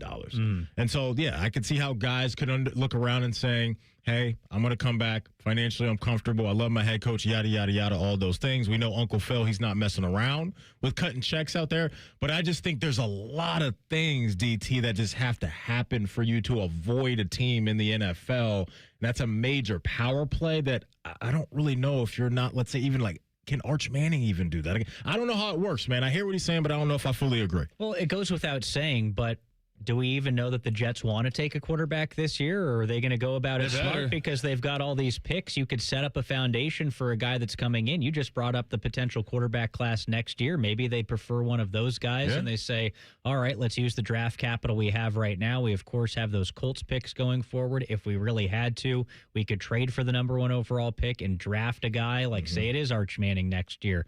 Just a thought from me there, but I don't think you can bank on that, though. No, of course not. Because this year we're supposed to be Klubnik and Sam Levitt and Garrett Nussmeier and Carson Beck. Well, I mean, he doesn't have a choice because he's been in college so long, so I guess he has to come out. But this year has really given me some pause on just banking on future quarterback classes. Because, out of all the and Lenora Sellers, we thought there were going to be 6 first-round quarterbacks, and we have 2, and the 2 that we have weren't even the 2 we were expecting. And 2 years ago, that was the class that you're looking around and saying, with May and Nix and Jaden Daniels, it's rare that we have 3 to 4 to even 5 guys at that position every single draft cycle that are hits, right? And to me, a hit is a double. You hit a double at the quarterback position. I'm good with that as a fan of any team. But I think to TLC's point, I think it is fair to maybe have some pause because we were being sold last all season that this class that we just watched this whole football season, these were supposed to be dudes. It did not turn out that way. So I think if you're Dante Moore, I'm going to the league. I'm going to the league. I'm not taking the chance of getting injured or anything like that, especially when you're going to be a top 2, maybe even and then maybe in the eyes of the Raiders, maybe they like Dante Moore more than Fernando Mendoza. You never know. Well, that's kind of where the root of my thinking begins, to be honest with you, in that these 2 guys right now weren't the guys at the beginning of the process. So are they really the guys, or are they just the 2 best quarterbacks that we're seeing coming out of college football right now? I think kind of the consensus here is everybody after these top couple of picks where they project the quarterbacks to go is going to be coming away nicely from the draft because you're going to get a top pass rusher, or you're going to get a great offensive lineman or a great wide receiver. That the picks 3 to 6 to 3 to 10, that's where you're going to find these big hits, or you're going to walk away feeling like it was a boon because all these quarterback needy teams took these guys instead of the best players available. So that's just my thinking right there. Not to say that Mendoza or Moore doesn't work out in the NFL. Just a thought. No, I hear you, brother. I absolutely hear you. Hey, quick nugget before we mention Indiana and some of the things that they've done, because things are kind of popping off for Ohio State when it comes to the transfer portal at the moment. So it looks like Tegra Shabola has entered the transfer portal. Mylan Graham has entered the transfer portal, and TLC just passing this along that CJ Hicks is following Heartline down to USF. So he will be a part of the South Florida program. We're going to have Jeremy Birmingham on at 2:30 to talk about all of this stuff. And so he'll have a great breakdown of where the roster is and maybe some needs that they have and maybe where they should go shopping via the portal. They did bring in a tight end over the weekend from Ohio U and Mason. Let me get his name right. Mason Williams is the tight end. That'll be a Buckeye for you. So a lot happening right now, especially when it comes to CJ Hicks, DT. Not surprised where you have guys from one program go to another when they know the coach well. Even though he's a defensive guy, I'm sure he spent enough time around Heartline to believe in his vision and what he can do down there in South Florida. Yeah, and this is part of the reason that I'm excited to be able to talk to Berm and have Jeremy Birmingham on. You know, as an Ohio State fan, you see some of this exodus and you're like, oh, man, what are the Buckeyes going to do? This is a little bit more talent than I expected to leave this season. Yeah. But I guess this day and age, that is to be expected now. So it's all about filling in those gaps, right? And where does Ohio State go? And, you know, that's why I want to talk to Berm, see what sort of insight he has. But Indiana, that's a reason this team has been so successful is for whatever reason, Sig has been a beast in the transfer portal. He's on fire. You mentioned Berm, folks. If you're not going to be able to join us at 2:30, don't worry. You can always catch up later on throughout your day, wherever you get your podcast. All you have to do is type in Rothman and Ice. So Signetti and the crew, they're getting ready. They're in the semis, as we all know, for Oregon. But, man, the man has not stopped grinding because over the weekend they made some big-time moves. Some guys coming out of the portal. Quarterback Josh Hoover from TCU. He will now be their quarterback next year after Mendoza. Wide receiver Nick Marsh. He was at Michigan State, young playmaker for the Spartans over the last couple of years. Looks very promising. And then they get a running back in Turbo Richard from Boston College, who has been around for the last couple of years and been productive over there on the East Coast. What's been very impressive about what he's done is this is now another swing at the quarterback position in the portal. Curtis Rourke, Fernando Mendoza. You go to OU for your first guy. You go to Cal for your second guy. Now you're going to TCU to find your third guy, and Hoover was second in the Big 12 in passing yards this year. So you got to trust this guy if you're an Indiana fan. Clearly, he has an eye for the most important position. He's building his program out in the early years via the portal, and I think that's kind of smart because that is the right now talent you can get. So between Hoover and Nick Marsh, DT, I'm impressed with what Kurt Cignetti did this weekend. It's kind of unprecedented, right? Because it's like he brings in all this transfer talent and they're a college playoff team. He brings in more talent. They're the number one team in the country and the favorite to win the national championship. Yep. That's in a matter of 2 years. Can we say anybody else has done anything like that? Everybody else has been a legacy program for the most part. I know you have guys transfer in. The U is back with Carson Beck, et cetera, but he transfers in.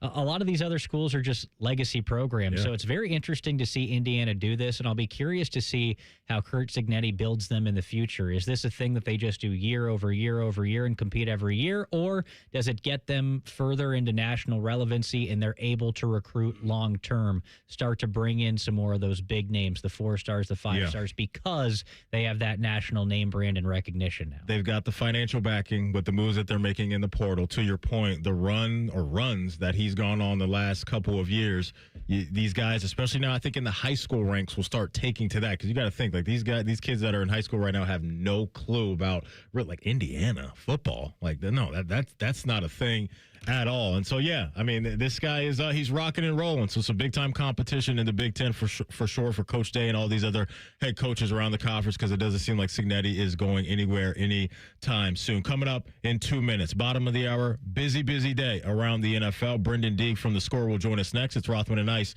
right here on The Fan. Have a good day. Stay warm. So my teenage son just went to school in shorts and a hoodie. It's 3 degrees. At least I know he'll be warm in our house, thanks to Atlas Butler. If something goes wrong, they'll fix it within 24 hours. They call it their comfort pledge. Ah, you do want the coat. My phone. Oh, your phone. Should have known. Atlas Butler is at your service. Call 1-800-FURNACE. Fall is a season of change, and Hinderer Motor Company is turning over a new leaf with big savings. This is Justin Hinderer. Right now, any one of our participating locations is paying up to $3,500 over Kelley Blue Book value. That's right. Drive in your current vehicle and leaf with one of ours today. Don't wait. The leaves are falling and so are the prices. At Hinderer Motor Company, we love what moves you. At Metal Supermarkets, we're all about getting you and your crew to quit in time sooner. That's why our service is a cut above. You see, no matter the project, we'll get you to the right metal, shape, and grade. Cut to any size, ready real fast.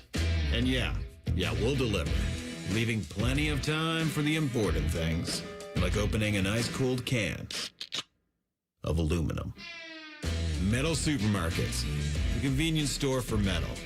You still thinking job change in the new year? Yeah, I need something that's in high demand and more stable in this economy. IT? Yeah, cybersecurity, maybe even AI. That's what I did. Really? How? Went to My Computer Career. You don't need any prior experience, and you could start your new career in a matter of months. A lot of IT pros go to school there, too, to level up. Sweet. Are classes online or on campus? Both. Wow, I'll check it out. Thanks. Make this your year. Take the free career evaluation now at mycomputercareer.edu, an Elite CompTIA certification partner. Financial aid is available to those who qualify, including VA benefits. Rothman and Ice is sponsored by your local Pella Window and Door showroom on Gemini Parkway. The Fan, Ohio sports destination. Hitting a hole in one into your ear hole. Ew. This is Rothman and Ice. Welcome back in. Black Monday around the NFL is off and running. And we're going to bring on our guy, Brendan Deeg. Does an awesome job covering the NFL over at The Score to talk about it all right now via the Bryant Heating and Cooling Systems Fan Guest Hotline. Brendan, happy holidays. Happy Black Monday. Happy playoff season, all that good stuff, man. How you feeling? I'm doing well, man. Busy Black Monday at the news desk here at The Score. most of the firings are kind of what we thought, but we're waiting to see if maybe a surprise one comes down before the end of the day. Appreciate your time. Let's start up in Cleveland. Do you like the decision to get rid of Kevin Stefanski and keep Andrew Berry, or would you have completely cleaned house if you were running the show up there in the land? I would have hit the red button and cleaned house. They came in together in 2020. They both signed extensions together in 2024. I'm a fan of kind of what like the Falcons did. Now I'm not a fan of how the Falcons have run their organization over the last 8 years, but when you hire a general manager and head coach together, I like kind of the cohesion of like they stay together, they succeed together, they fail together. I don't really love kind of giving a general manager multiple head coaching hires if the general manager is part of the problem, and I think Andrew Berry is part of the problem. Did you guys listen to Jimmy Haslam's press conference today about him? We played it. Yeah, we played a couple clips. What did you think? What was your reaction? I watched most of it, and there was one where he's kind of ranting for about 3 minutes on why he kept Andrew Berry. It was like a 3 to 4 minute rant, and he's basically talking about the draft. Like this draft class was good, which he's not wrong.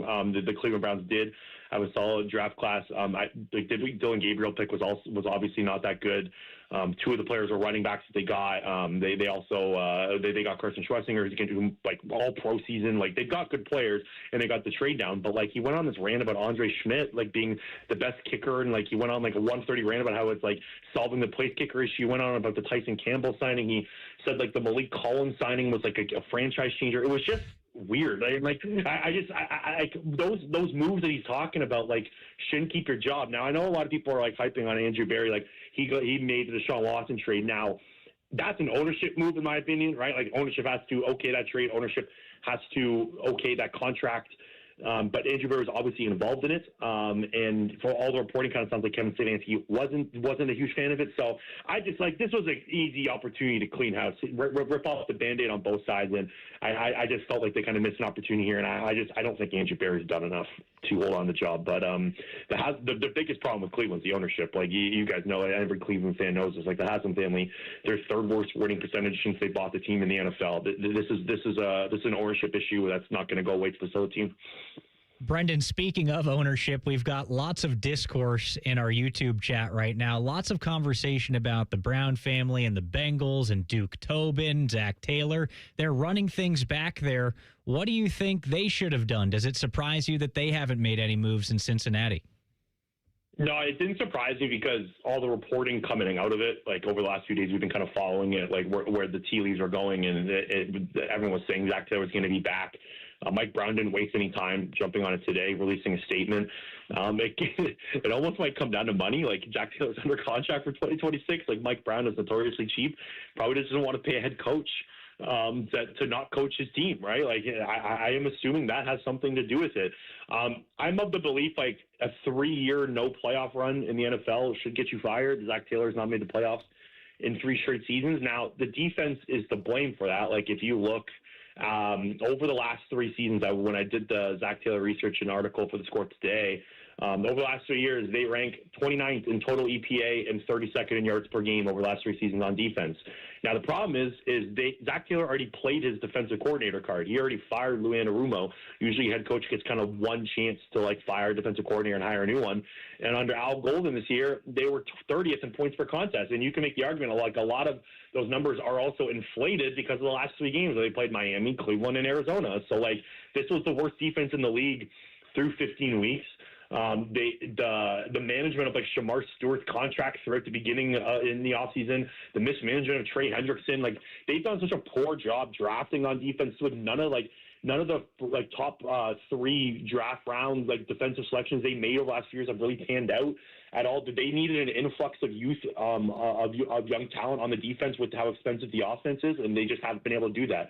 I know Joe Burrow's health also has a lot to do with their not making the playoffs over the last few years, but I think they should have moved on. But like one thing I guess you guys would have maybe have a better grip on is like, do you guys think Joe Burrow is a big reason why he's staying? Like there was reporting from Diana Rossini from The Athletic saying that Joe Burrow, Jamar Chase, and T. Higgins have kind of backed Zach Taylor up throughout the organization. I just have a hard time buying that. Like, I don't know. The one thing I don't have a good read on is, like, how much is this Joe Burrow's decision more, or, like, Joe Burrow pushing the organization to keep Zach Taylor, or more just ownership wanting to keep him back. So that's something I just don't have a great read on. Yeah, there were some reports, too, coming from some local people down there that Burrow is in on Zach Taylor and some of the offensive staff. And so I think when your ownership, right, and you look at that side of the ball the last few years, you can't really take issue from what you've seen there. When Burrow's been healthy, that unit's been pretty strong. So, yeah, I'm just very curious what they do on defense, as you mentioned. The draft stuff, we talked about it earlier. They got to get that stuff in order, and there's a real belief that Al Golden is your best defensive coordinator. So, yeah, some moving pieces for sure to watch, and I'm sure we'll be talking to you throughout the offseason about it when they do make changes. I want to go back to Stefanski and ask you this, Brendan. If you're Stefanski and you look at some of these openings right now, and I think Rossini did report today that he wants to get right back into the mix, which job would you want if you were Kevin? This is crazy. I think the Titans is the best opening. I was going through all the openings right now. Like, I know the Titans roster is probably, the Raiders roster is probably the worst. The Titans are probably a close second, but the Titans have the highest. They have the most cap space heading into 2026, over $120 million of free space. You're basically getting a clean slate, and you have the quarterback. Like, I thought Cam Ward, with what he had around him, looked really good, especially down the stretch. I think they got their guy. I think they have. You have a young quarterback to develop if you're Kevin Stefanski. You have a kind of a clean slate with roster decisions. I'm assuming you'd be have a lot of say in that organization. So the opening jobs are not great. Like, this isn't like other years where there's like one or two easy openings where you can go like, this is the best job, this is the best job. The Bengals would have been the best job if it came open. It did not. And I think the Titans, looking at it from an outside, I think it probably is the best one. I think the problem with the Giants is, like, you get Joe Schoen, and Joe Schoen has been a mess there. The fact that they're keeping Joe Schoen as general manager, to me, is insane. He was more responsible for the organization's downfall, in my opinion, than Brian Daboll was, and they're holding on to him. So you have to kind of work hand in hand with Joe Schoen. I don't love that partnership if I'm a head coach. So I know it sounds crazy, but I think the Titans are the best job. I'm Stefanski. That's the one I want. The Titans have already kind of got off and running with their head coaching search. They already have interviews. With with Matt Nagy, Lou Anarumo was another one. They've have a few other ones, so they're already starting. I haven't seen Kevin Stefanski's name pop up, but I'm assuming they will interview him. So, yeah, to answer your question, I think the Titans is the best job. It might sound crazy, but like you said, the openings right now aren't great, and I think the Titans kind of stands out with the cap space and the quarterback there. Brendan, I want to shift gears a little bit and talk about the opening round of the NFL playoffs. Which of these 6 matchups intrigues you the most? There are some very interesting games, I think, particularly on the AFC side, but is there one that stands out to you as one that, hey, this could make or break a team for the remainder of the playoffs? The best one is Jaguars-Bills, in my opinion, 1 o'clock Sunday. I think that's the best game. I wish that was the night game. I don't love how that was the opening game on Sunday, but I think there are 2 games on Sunday, like back-to-back. Like, you have Jags-Bills, and then you have Eagles-49ers kind of back-to-back there. I think both those games are probably stand out to me. The Jags, just like down the stretch, have been unbelievable. It's just like since the Jacoby Myers trade, like dropping him on that offense has completely changed everything for them. Trevor Lawrence is like almost like he'll be like top 5 in MVP voting for how well he's played down the stretch. Liam Cohen brings his team from 4-13 to 13-4, win the division. They're such a cool story. And then the Buffalo Bills, like, this is the year. Like, Josh Allen doesn't have Mahomes. He doesn't have Lamar Jackson. He doesn't have Joe Burrow in the playoffs. If there's ever your best chance to win it, it's now. But you get the Jaguars, which is a really tough matchup for Buffalo. You're almost, in my opinion, like, better off, like, getting the 7th seed. Like, I would have rather played the Patriots if I was the Bills than the Jags, or how well the Jags are playing. So, to me, that's the easiest, like, just matchup to be looked forward to is that one. I think those 2 teams are really damn good. And I think you can make the argument that the winner of that game wins the AFC. Like, those 2 are maybe the 3 best teams in the conference. Real quick, in 30 seconds, give me your thoughts on Baltimore and maybe some changes that need to happen there. You keeping Harbaugh and Lamar together again? Well, I have a feeling Harbaugh's going to get fired either by today or by the end of today or tomorrow. There's already rumblings around it. A lot of the reporting that Schefter was doing on ESPN and around the league is like saying right now that it's not fully, it's up in the air right now with John Harbaugh. And I think that loss, like, I think of course you can blame Ty Lue for missing that field goal, but that defense on the stretch was awful. The Zach Orr hiring around him, like, one of the Harbaugh's like superpowers is like finding good coordinators around him, and this version of it just hasn't worked out. He needs the coordinators to succeed if he's going to be a CEO style head coach. And I don't love the staff. I don't love the product that they're putting out there. Like, they went 8-9 this year. They didn't beat, like, Lamar Jackson, the only 500 above team he beat when they started was the Minnesota Vikings, finishing at 9-8. This was a failed season from top to bottom. But just from like week 1, blowing that game against the Bills, to week 18, blowing that game against the Steelers, like, it was just a stink from top to bottom. And I do think they move on. I think they have to kind of move on to the next version, next era of Lamar Jackson as a quarterback, and not being like the full athlete and rusher that he can be, and kind of build more of a pocket passing, better offensive line around him kind of style offense. And I don't think John Harbaugh can bring that. I think they need to bring an offensive mind surrounding him. So, yeah, sure, I guess to answer your question, I do think that they are going to move on from him, and I think they should. That'll be an interesting one, that's for sure. He's Brendan Deeg from The Score, does an awesome job covering the NFL. Appreciate you on a busy day, man. Get back to the grind, and we'll talk to you soon. Yeah. You guys are the best, man. Enjoy the rest of your week. Appreciate it. You too. Brendan Deeg joined us via the Bryant Heating and Cooling Systems Fan Guest Hotline. Coming up next in our Buckeye Bulletin, a lot of portal action right now happening for Ohio State. Adam King will stop by to talk about it all. It's Rothman and Ice right here on The Fan. Unlike your deadbeat uncle, we'll never leave you stranded in a ditch when you were 6. This promo may have been a touch too specific. The Fan. Bet365 is paying out before the final whistle. Check out Bet365's unrivaled early payout offer. When you bet on a team to win and they take a 17-point lead, you get paid no matter the final score. Forget the final whistle and start counting that cash. Hold up, you get early payout on parlays too. Download the app and see why it's never ordinary at Bet365. Gambling problem? Call 1-800-GAMBLER. 21 plus only. Must be physically located in Ohio. Terms and conditions apply. And app only. At Babs R Us, we believe home improvement is life improvement. As the Midwest's fastest growing 5-star bathroom remodeler, we're more than just transformations. We're a community driven by a mission to bring your dreams to life. Our installation team, part of the Babs R Us community, isn't just skilled. They're dedicated to respecting your home. Each day, they bring craftsmanship and hustle, turning your dream space, no matter the size, into reality. Together, we embrace a culture that values diversity, collaboration, and giving back. From supporting local projects to fostering a workplace where every voice is valued, Babs R Us is more than a company. It's a community of experts. We're also expanding locations to create more possibilities for homeowners across the Midwest. Wherever you are, you'll find us ready to turn your dreams into something you can see, feel, and enjoy every day. Right now, get $1,500 off a shower or tub replacement, or $3,000 off a full bathroom remodel. Plus, low to no monthly payments. Call 380-225-BAB to schedule your free estimate, or go to babsrus.com. Babs R Us, where dreams soak in. Hey, what's up? It's T-Bone. Winters can be brutal here in the Columbus area, and if you're cold in your home with the heat running constantly, it's probably your old, inefficient windows that are the problem. The good news is that Window Nation can help you get through this season, because in the last 20 years, they've installed over 3 million energy-efficient windows nationally, and they're trusted by thousands of Columbus homeowners to keep their homes comfy and cozy year-round, while also saving them money on monthly utility bills. And right now, they're more affordable during the Window Nation Buy 4, Get 4 Windows free sale. It's a great time to replace all the windows in your home. Plus, you could get your windows with 0 down, 0 monthly payments, and 0 interest for 2 years. You'll be surprised by the dramatic difference new windows will make. Your home will be better protected against the weather, feel warm and dry, and you'll love the lower utility bills. The pros at Window Nation will guide you every step of the way. Don't wait to put an end to your window problems. Save big with Window Nation's Buy 4, Get 4 sale going on now. The sale ends soon, so visit windownation.com right now. Window Nation, a proud partner of Ohio State Athletics. The best words to hear at the TSA security checkpoint? You're good to go. All it takes is a little preparation. Get to the airport early, bring a carry-on bag that fits in the overhead, and have an acceptable ID. Not all state-issued IDs will cut it. Check out tsa.gov/ID and see which TSA acceptable IDs make the grade, like a real ID or passport. Before you jet, do a little prep, and you're good to go. Check out tsa.gov/ID or the MyTSA app.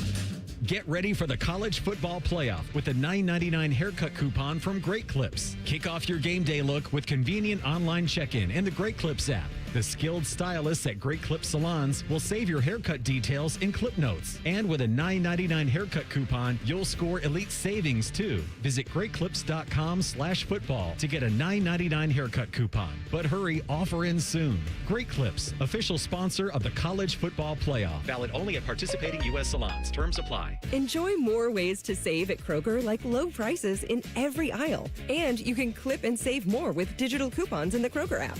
Plus, you can earn fuel points to save up to $1 per gallon at the pump. So it's always easy to save big. Kroger, fresh for everyone. Savings may vary by state. Fuel restrictions apply. See site for details.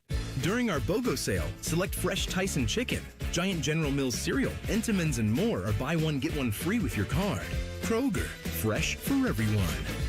Join Rothman and Ice every Thursday at 2:30 for Gold Jacket Thursday. Presented by the Pro Football Hall of Fame. A new Hall of Famer joins the show every week, but not OJ because he's dead and probably a murderer.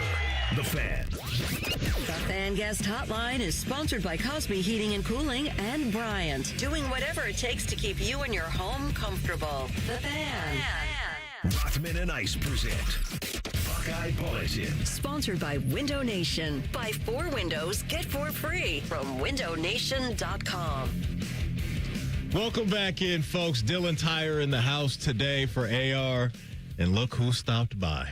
The man that sits on the Iron Throne over at 10 TV, the one and only Adam King, AK, in the building. AK, Happy New Year, man. What's going on? Hey, Happy New Year. You know what? You got to turn on the mic. Talk? You're going to let me That's talk? on me. That's on me. Come on That's now. on me. My bad. Party foul. You My know bad. what? You know My what? bad. That felt personal. Oh, you won. Happy New Year. Yeah. I apologize. I got my voice back, so that's concerning. You sound a lot better. Everybody in Central Ohio is rolling their eyes right now. Word on the street is you got a shot down there? How'd you recover? You know, I did get a shot.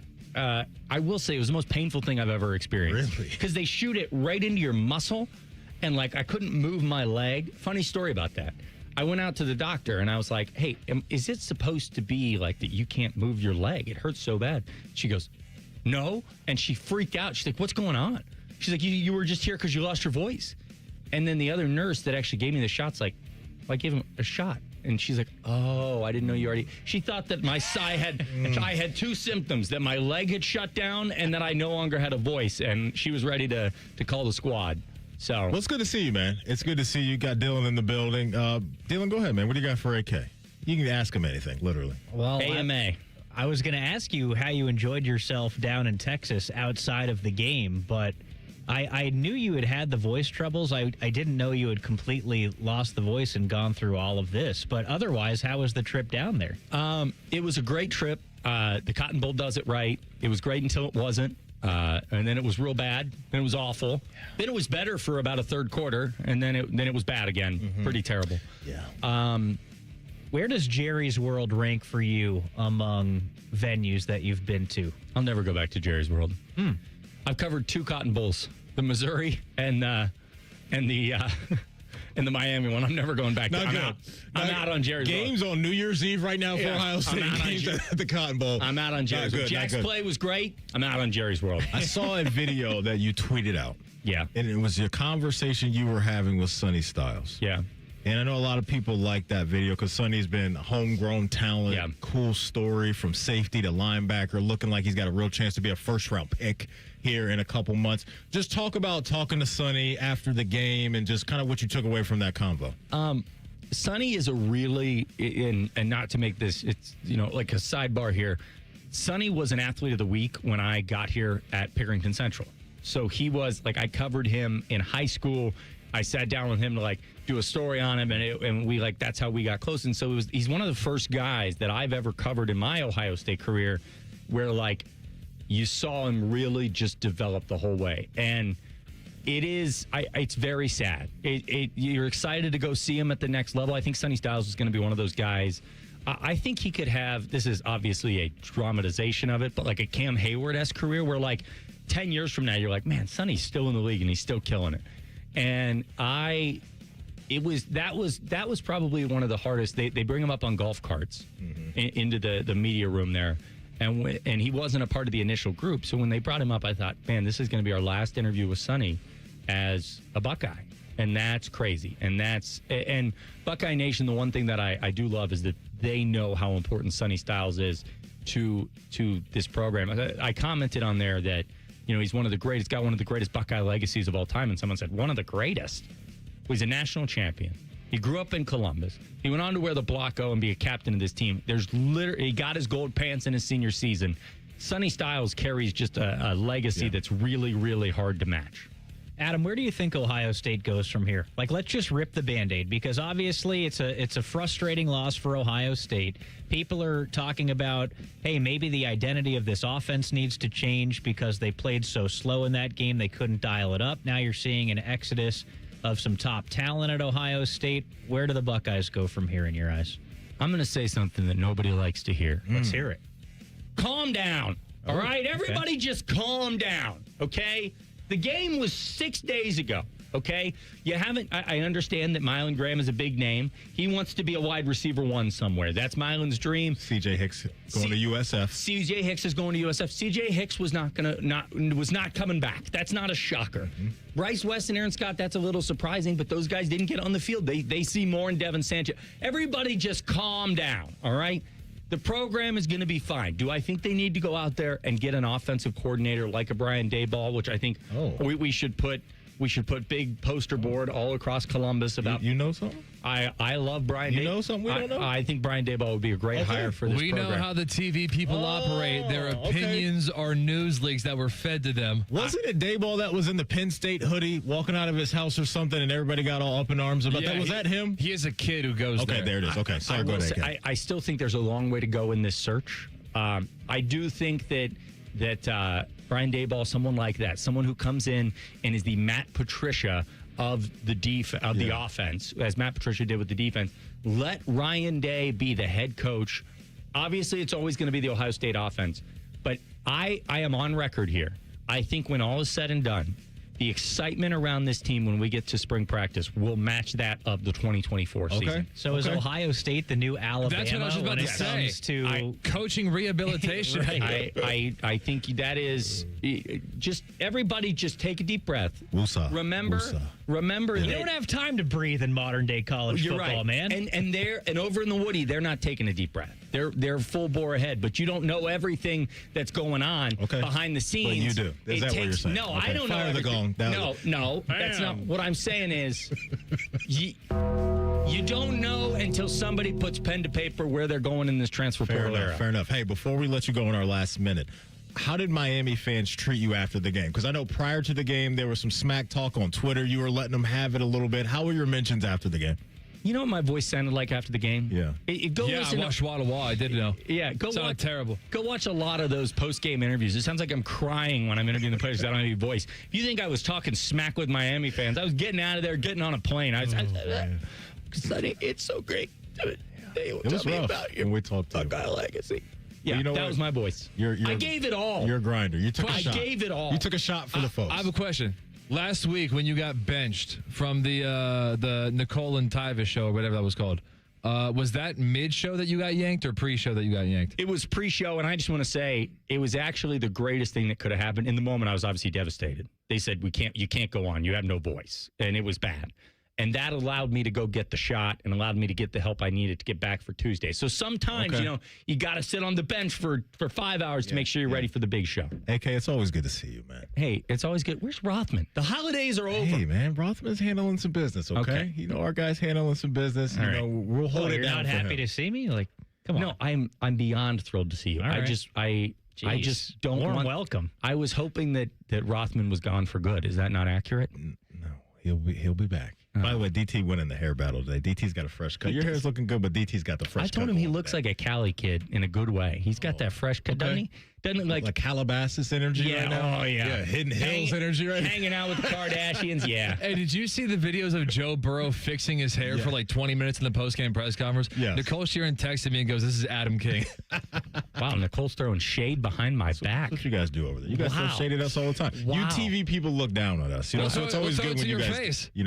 That looked like you. TV on TV crime. AK, good to see you, as always. We love you. Hey, top of the hour after an update. We will get back into the NFL, the head coach openings around the sport. Which do we think are the best right now? We'll talk about it next. It's Rothman and Ice right here on The Fan. All the Ohio State conversation you can handle. The Buckeye Show. Weeknights at 6. Your Ohio State flagship station.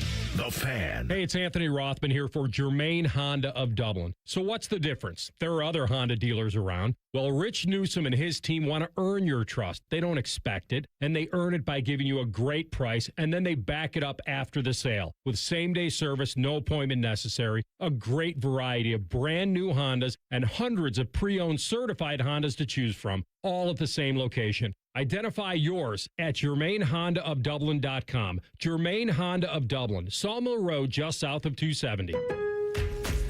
The Lowe's Closeout event means the final savings of the season are here.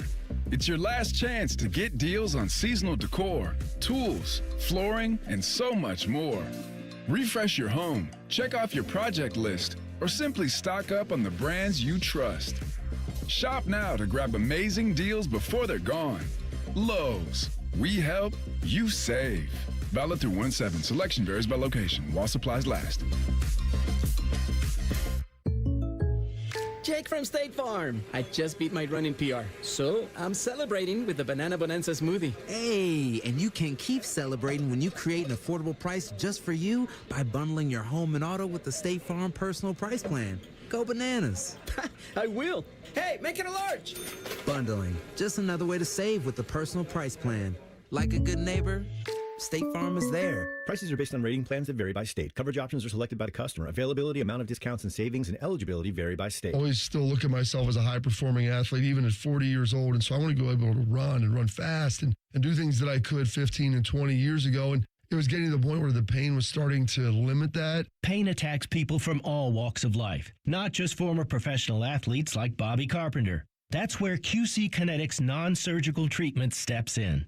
And now that the pain is gone, I've been able to go and do the stuff that I love and run fast and run sprints and try to get back to where I was. QC Kinetics regenerative treatments use your body's own healing properties to deliver long-term relief without surgery. Now, being able to go and work out and do the stuff that I want to do and challenge my body, it's made me a better person, a more pleasant person to be around. Don't wait. Call QC Kinetics for your free consultation today. QC Kinetics. Call QC Kinetics, 380-208-4544. That's 380-208-4544. 380-208-4544. Are you ready to transform your future and become a confident leader? Look no further than the Ohio State University Army ROTC program. For over a century, they've been developing future Buckeye leaders, shaping careers that change lives. Enroll now and seize the opportunity to apply for their life-changing scholarships. Whether you dream of serving your country or pursuing a successful career, the Ohio State University Army ROTC is here to support you every step of the way. Don't miss out. Visit arotc.osu.edu today to learn more and take the first step towards an extraordinary future. Planning to buy a home in 2026? Not sure where to start? The Ohio Housing Finance Agency can help. With a step-by-step homebuyer's guide and financial tools, the Ohio Housing Finance Agency can make homeownership part of your future. Eligible homebuyers may qualify for down payment assistance and reduced mortgage interest rates. To see if you qualify and to find a mortgage lender, visit myohiohome.org. Again, that's myohiohome.org. Homeownership. Make it part of your future. Sponsored by the Ohio Housing Finance Agency, aired by the Ohio Association of Broadcasters, and this station. Hey folks, it's Jeremy Birmingham, Berm from the Austin and Berm Show here on 97.1 The Fan. I figured I owed you guys another check-in now that I'm 2 weeks into Awaken 180, and I'm happy to let you know I'm down 14 pounds. What surprised me really isn't that number, it's really how normal this feels. I'm not miserable, I'm not obsessing over food, and I'm not guessing. I'm just following the plan and watching it work. And that's why this matters. Because if you're like me, you've tried things before where week 1 feels exciting and week 2 feels exhausting. This is definitely not that.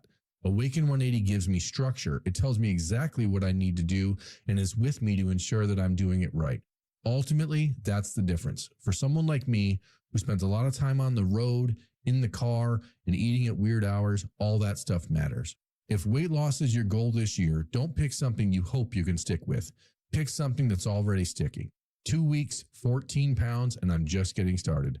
Find your own results and free support for life at awaken180weightloss.com. Care Heating and Cooling. Honest technicians, honest pricing. Call 1-800-COOLING. We got a higher home appraisal after we put away our African art and family photos. Has this happened to you because of race or national origin? Contact HUD at hud.gov/fair housing. A message from HUD and the National Fair Housing Alliance. Broadcasting live from the McDaniel GM Superstore Studios. Driving excellence since 1916. Chevrolet. Together, let's drive. WBNS HD1 Columbus. Good afternoon, I'm Tyler Danberg. One day after the NFL regular season, 3 teams have parted ways with their head coaches. The Browns fired Kevin Stefanski after 6 seasons. The Raiders dismissed Pete Carroll, and the Cardinals fired Jonathan Gannon. Yesterday, Falcons fired Raheem Morris. College hoops tonight, Ohio State looks to hand number 10 Nebraska its first loss at 6:30 from Value City Arena. Pre-game coverage on the Fan starts at 5:30. Buckeye women's hoops remains 19th in the AP Top 25. They visit Illinois Wednesday at 7. In the transfer portal, Ohio State has headed tight end Mason Williams from Ohio and long snapper Dalton Riggs from UCF.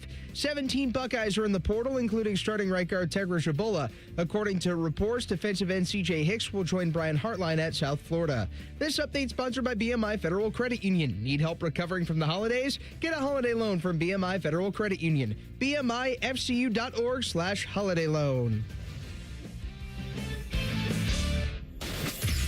Most shows just skim the surface, but Rothman and Ice feel like the biggest story of the day deserves a closer look. It's time for a deeper dive. Sponsored by Low T Center. Low T Center, reinventing men's healthcare. All right, get on in here, folks. Welcome back in. Final hour of the program on a Reaction Monday, or in the NFL right now, a Black Monday, unfortunately, for few head coaches that have lost their job. Hey, bottom of the hour. You heard our guy Tyler Danberg in his update mention some of the activity in the transfer portal for Ohio State. Jeremy Birmingham will stop by at 2:30 to talk about all of that and a lot more. They just had a graphic up there on ESPN that Tomlin and John Harbaugh, the longest tenured NFL head coaches in the sport right now, 19 years, 18 years for those guys. Pretty wild, man. It's unbelievable. As a Ravens fan, it hasn't even really felt like Harbaugh's been there that long. Just crazy how time flies by so much. But you heard me ask Brendan Deeg earlier about Harbaugh and the Baltimore Ravens. He thinks that they're going to move on from Harbaugh. And so what do you think is going to happen in Baltimore from the outside looking in and not having emotional attachment like I do? So from the outside looking in, I view the Baltimore Ravens as very similar to the Pittsburgh Steelers in that if Pittsburgh had lost that game, I think they should move on from Mike Tomlin. I still kind of think they should move on from Mike Tomlin and modernize themselves a little bit. Harbaugh has done a lot of good stuff with the Baltimore Ravens. Like, they are relevant every single season. How much a part of that is Lamar Jackson and kind of the lottery ticket they took in drafting him and it working out, right? Because people were talking about Lamar Jackson converting to a wide receiver in the NFL. You know what I mean? This guy worked out. I thought Brendan brought up something really intriguing, and it was the final thing you asked him. He said they need to bring in a coach that can change the way they play offensively, change their identity to adapt around a new Lamar Jackson, which I think is kind of the Lamar Jackson we saw last night. And that's where this goes, because people were saying, is it going to be Harbaugh that stays or is it going to be Lamar Jackson that stays? You have the quarterback. You have to keep the quarterback. You can't go back and try and find a new one. So I think you part with the head coach, modernize things a little bit. And part of that is becoming the Patrick Mahomes, is becoming the Caleb Williams that we're seeing this year, where it's not the guy that is the pure running quarterback. It's the guy that can extend the play when he needs to and throw the ball on time, throw the ball off schedule, do all of that. And that's what Brendan was talking about at the end there. And I think that's what we saw from Lamar last night. It wasn't, hey, this is the design Lamar Jackson run. This is, hey, we're going to let this guy be an athlete, extend the play, avoid the sack, and create a big play that way. I think that's the next iteration of Lamar Jackson in the Ravens offense. And I don't know if that CEO-style head coach is going to work there, because I think in this day and age, you need to marry the offensive mind and the quarterback together. If you have that rotating door at OC with the quarterback, it makes things more difficult. I hear everything you're saying, and it's fascinating to me because I think we've had, 6 now firings in the NFL, up to date, the Cardinals being the last with them moving on from Jonathan Gannon. And it's just, there's a lot of smoke just around the Harbaugh-Lamar relationship and this topic, as you kind of touched on, of should the Ravens move on.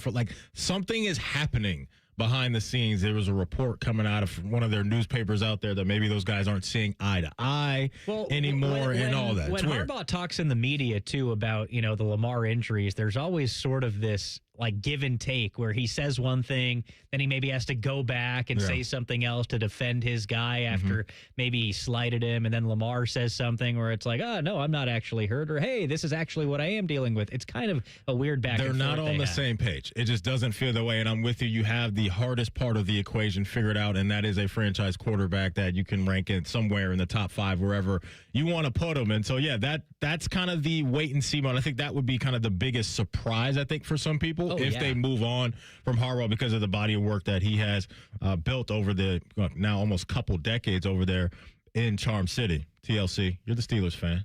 Happy AFC North Championship Day. This is your day. Is this now a no doubt, hey, well, Tomlin's now obviously coming back, but if the game didn't go the way it went yesterday, where would you have been on your head coach? Well, what I don't want to do is basically just say that a Ravens field goal decided whether or not we should fire our head coach, because that's just irresponsible to do. I will say we've been playing really good football. We've looked like a well-coached team. We look tough and mean, and we obviously have our limitations on the offensive side of the ball. Aaron Rodgers is not 28 anymore, so he's just not going to have that type of offense. But regardless, I think we look really good on special teams. We've been able to find something. Your special teams coach is great. Yeah. Year in, year out. I forget his name, but that dude is I do too, he's but legit. the dude who has the gum guy. eight pieces of double bubble in his mouth. He's legit. But Ben Skoranek, who was a Notre Dame guy who I think was either a 7th-round pick or possibly undrafted, I think 7th rounder. Malik Harrison's finding a role on special teams, former Buckeye linebacker.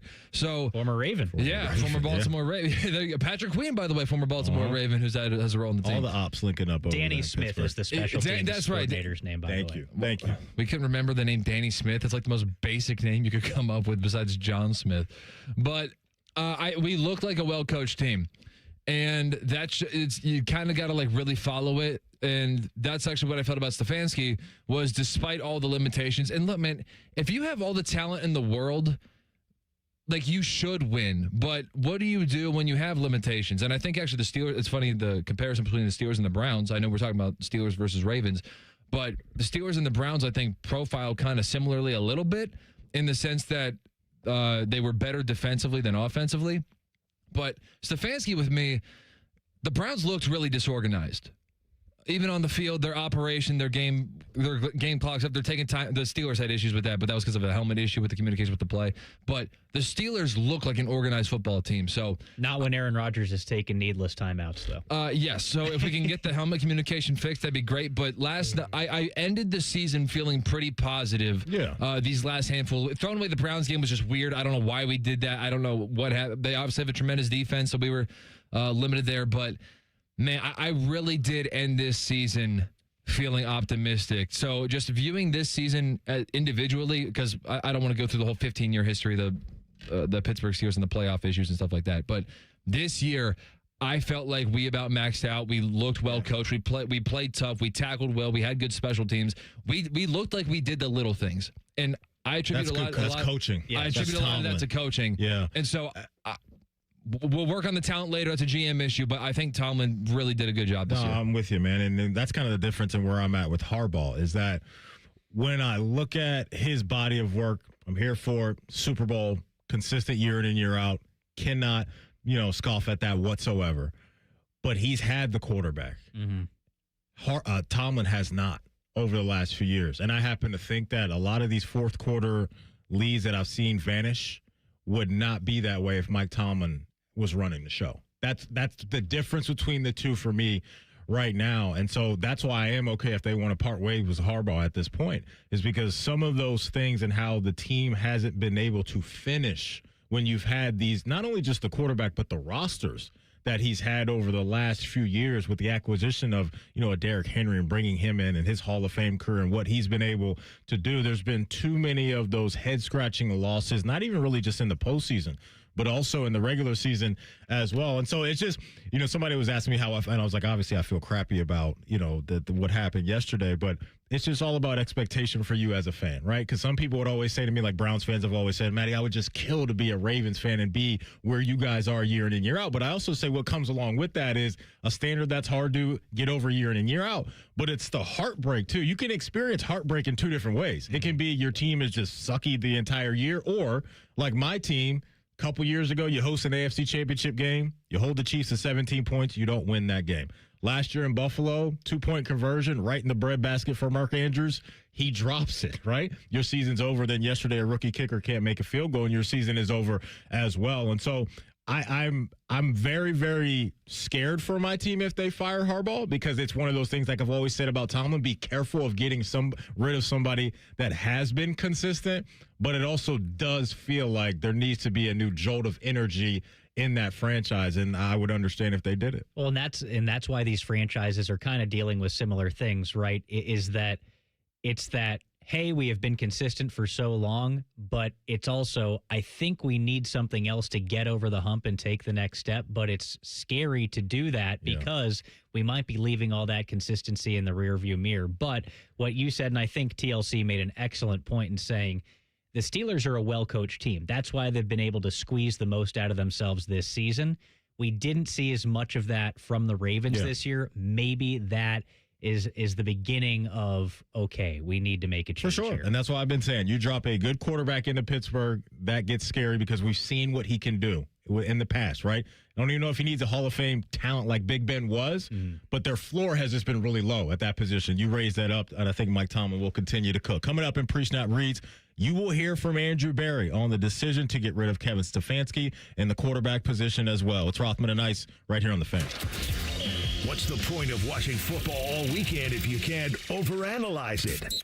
Reaction Monday is sponsored by the Roofing Guys. The Fan. Men, it's the new year, and for many of us, it's a time of deciding to make positive changes in our lives. This is Jeff for Tri-State Men's Health, and if you're suffering with erectile dysfunction and are tired of the frustration and embarrassment ED causes, you should call Tri-State Men's Health today, because there probably isn't a better resolution you can make than to be done with ED. You see, ED doesn't just affect you, it can also affect your partner, even if they don't talk about it. But here's some great news. If you're like most guys, the treatments at Tri-State Men's Health will give you back your sex life, because our protocols have success rates that work in well over 90% of cases. Seriously, you might even find you're performing like you haven't in years. So, make an appointment and get ED out of your life. Your initial visit is only $99 and includes blood work, a medical consult, and if medically advised, a test dose. And if that test dose doesn't work in the office, your visit is free. Call 800-900-9654. That's 800-900-9654, or go to tristatemenshealth.com. We have 2 convenient locations in the area to serve you, in Hilliard and Westerville. Day 1,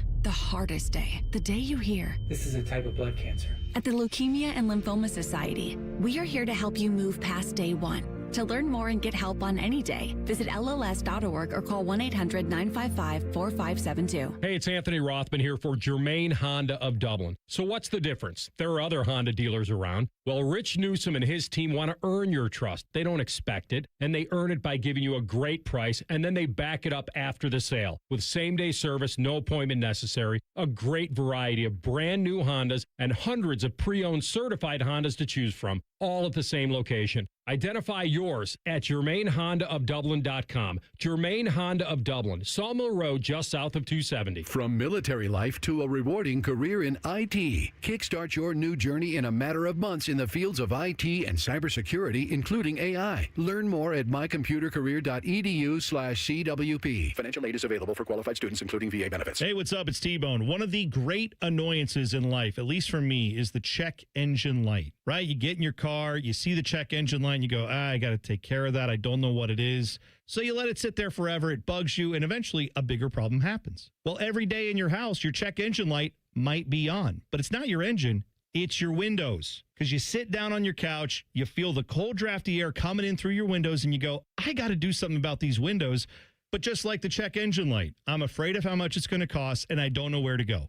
I can't help you with your check engine light, but I can help you with your windows. Window Nation's Buy 4, Get 4 Windows Free sale is going on now. Stop wasting money by letting the warm air in your house escape through your cold, drafty windows. You're spending more on your heating bills when you don't have to. Window Nation's Buy 4, Get 4 Windows free sale is the perfect time to address this problem. Plus, 0 down, 0 monthly payments, and 0 interest for 2 years. That could be yours as well. Schedule an estimate today. WindowNation.com. They didn't have skim milk for your coffee, so I just got formaldehyde. Oh, isn't that stuff in floor cleaner? Pizza's here. Would you like cheese on that? Or how about a Crowley? Oh, no, that's in bug spray. Hi there, would you like to sample our new scent? Diethylene glycol. Isn't that the stuff in antifreeze? You wouldn't want to eat it, drink it, or even smell it, but that's exactly what's in your vapes. If you vape, quit. If you don't vape, don't start. For help, go to odh.ohio.gov/no vapes. A message from the Ohio Department of Health. And now, Public Education Matters with Ohio Education Association President Jeff Wensing. Educators have powerful voices, and in 2026, educators are using their voices to speak up for the funding, resources, and support our students need to learn, grow, and thrive. No exceptions. Together, we can deliver on the promise of a great public education for every child. Public Education Matters, brought to you by the Ohio Education Association. If only there was a radio show that constantly talked about Ohio State athletics. Well, good news. It's real, baby. The Buckeye Show. Weeknights at 6. Proud to be your flagship home of the Buckeyes. The Fan, Ohio's sports destination. Fan weather. From the Logan AC and Heat Services Weather Center. Mostly sunny skies for us today to kick off the week with daytime highs getting up into the mid to upper 40s. For tonight, a little bit milder with lows right around freezing and mostly cloudy skies. And then for Tuesday, chances of rain are back into the forecast. Otherwise, skies will be cloudy and mild with breezy winds and highs in the low 50s. For the Fan, I'm meteorologist Meredith Garfalo with the 10 Weather Impact Forecast. Bet365, the official online sports book of Rothman Ice. Whatever the moment, it's never ordinary at Bet365. The Fan, Ohio's sports destination. Rothman Ice present Pre-Snap Reads. Sponsored by Newman Roofing. Call Newman Roofing today at 614-NEW-ROOF. That's 614-NEW-ROOF. Or visit online at newmanroofing.com. All right, welcome back in. Before we get into some pre-snap reads, you're going to hear from Andrew Berry just here in a moment. Let me talk to you about the wonderful folks at Bet365 because they got a great deal waiting for new customers right now where all you're going to have to do is bet $5. Soon after that, you're getting $150 in bonus bets, whether you win or lose. So you could take that $150 and turn it into something bigger and better when you bet on spreads, totals, money lines, or player props. A fun one over at the Shot tonight. Buckeye Hoops welcoming in number 10. I think 10th ranked Nebraska after the latest poll came out. I saw 13th, I think, last night, but I think today that has now gone to 10th. So that can be a fun one. And I was talking to our guy Rhyme Time about the line. Tip at 6:30. Ohio State favored by 2.5 right now against Nebraska. And so top 15 matchup for the old Scarlet and Gray. That should be a fun one over there. I'm looking to the NBA tonight. And I mentioned Jaylen Brown earlier. I put him in Party Like a Raw Star. Dude is lights out right now. Last 5 games, DT 30, 37, 23, 29, and a 50-piece. I'm going plus 190 on the juice for him to get the 35 points tonight against the Bulls. Plus 190. How you feeling about that? 35 or more. I'll roll with you. Yeah, come on. I mean, roll you're seeing it right now with Jaylen Brown, so let's do it. Roll with me. Download the app and see why it's never ordinary at Bet365. If you have a gambling problem, folks, call 1-800-GAMBLER. 21 plus only. Must be physically located in Ohio. Terms and conditions apply. In-app only. And may the odds be ever in your favor. Ice, can you name all 4 NBA players currently averaging 30 plus? Okay, Luka. That's 1. Jaylen Brown. That's number 4. Anthony Edwards. No. Strike 1. Averaging 30 right now. Shea. Number 2. Number 3 is someone who has been a good player but has turned himself into a great player. Been a good player, turned himself into a great player. Jokic isn't on that, right? Correct. Good player that's turned himself into Is he in the West or the East? Great player. East. Okay. Eastern. Cade Cunningham. No, he was drafted 21st overall. As we have 2 strikes. Not Cade. Jalen Brunson? That's a good call. I like that. Is it JB? Tyrese Maxey. Oh, okay. So, Jaylen Brown. Wait a minute. I think I know who this one is. Luka, Shea, Maxey, Jaylen Brown. Those are the 4. Hold on. Brunson's averaging 29.3. Close. No, we've already gone through the 4. We got. Oh, that. Where's Donovan Mitchell at? Number 5. But he's 29 point something. Okay, Donovan Mitchell. Okay. Yeah. The whole experiment over there, man, with Tyrese Maxey has been incredible. Man. Well, I will say, of the 8 that were named, those were the top 8. Okay, so we were in the ballpark. All right. We were in the ballpark. Close enough. Let's go up to Cleveland, Not fellas. terrible guess. Yeah, exactly. Usually happens for me. Yeah, I'm sure you know by now. What usually happens for you? You and AR nail every trivia question I get you. We are pretty good with I'm just bad at overall trivia. Like, do not take me to trivia night with you at all. Like, I'll just let you down. If it's not really sports related, if it's like movie related, I'm failing that. I was upset with you one time because I said, who was the last Reds player to hit 4 home runs in a game? And then you didn't get it. And I said, Scooter Gennett. And you said, who's that? I was disappointed in you when you did that. It's fair. Was Derek Dietrich also a Red? Did he hit 4 in a game, or did he hit 3 that one time?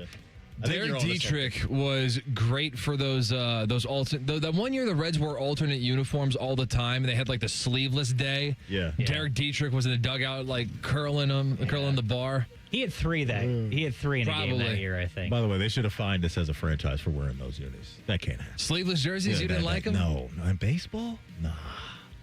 I'm not into that. Yeah, absolutely not. I think they had like 15 different alternate jerseys that year. Not in baseball. And then one of them was like some old like 1800s sleeveless with stirrups.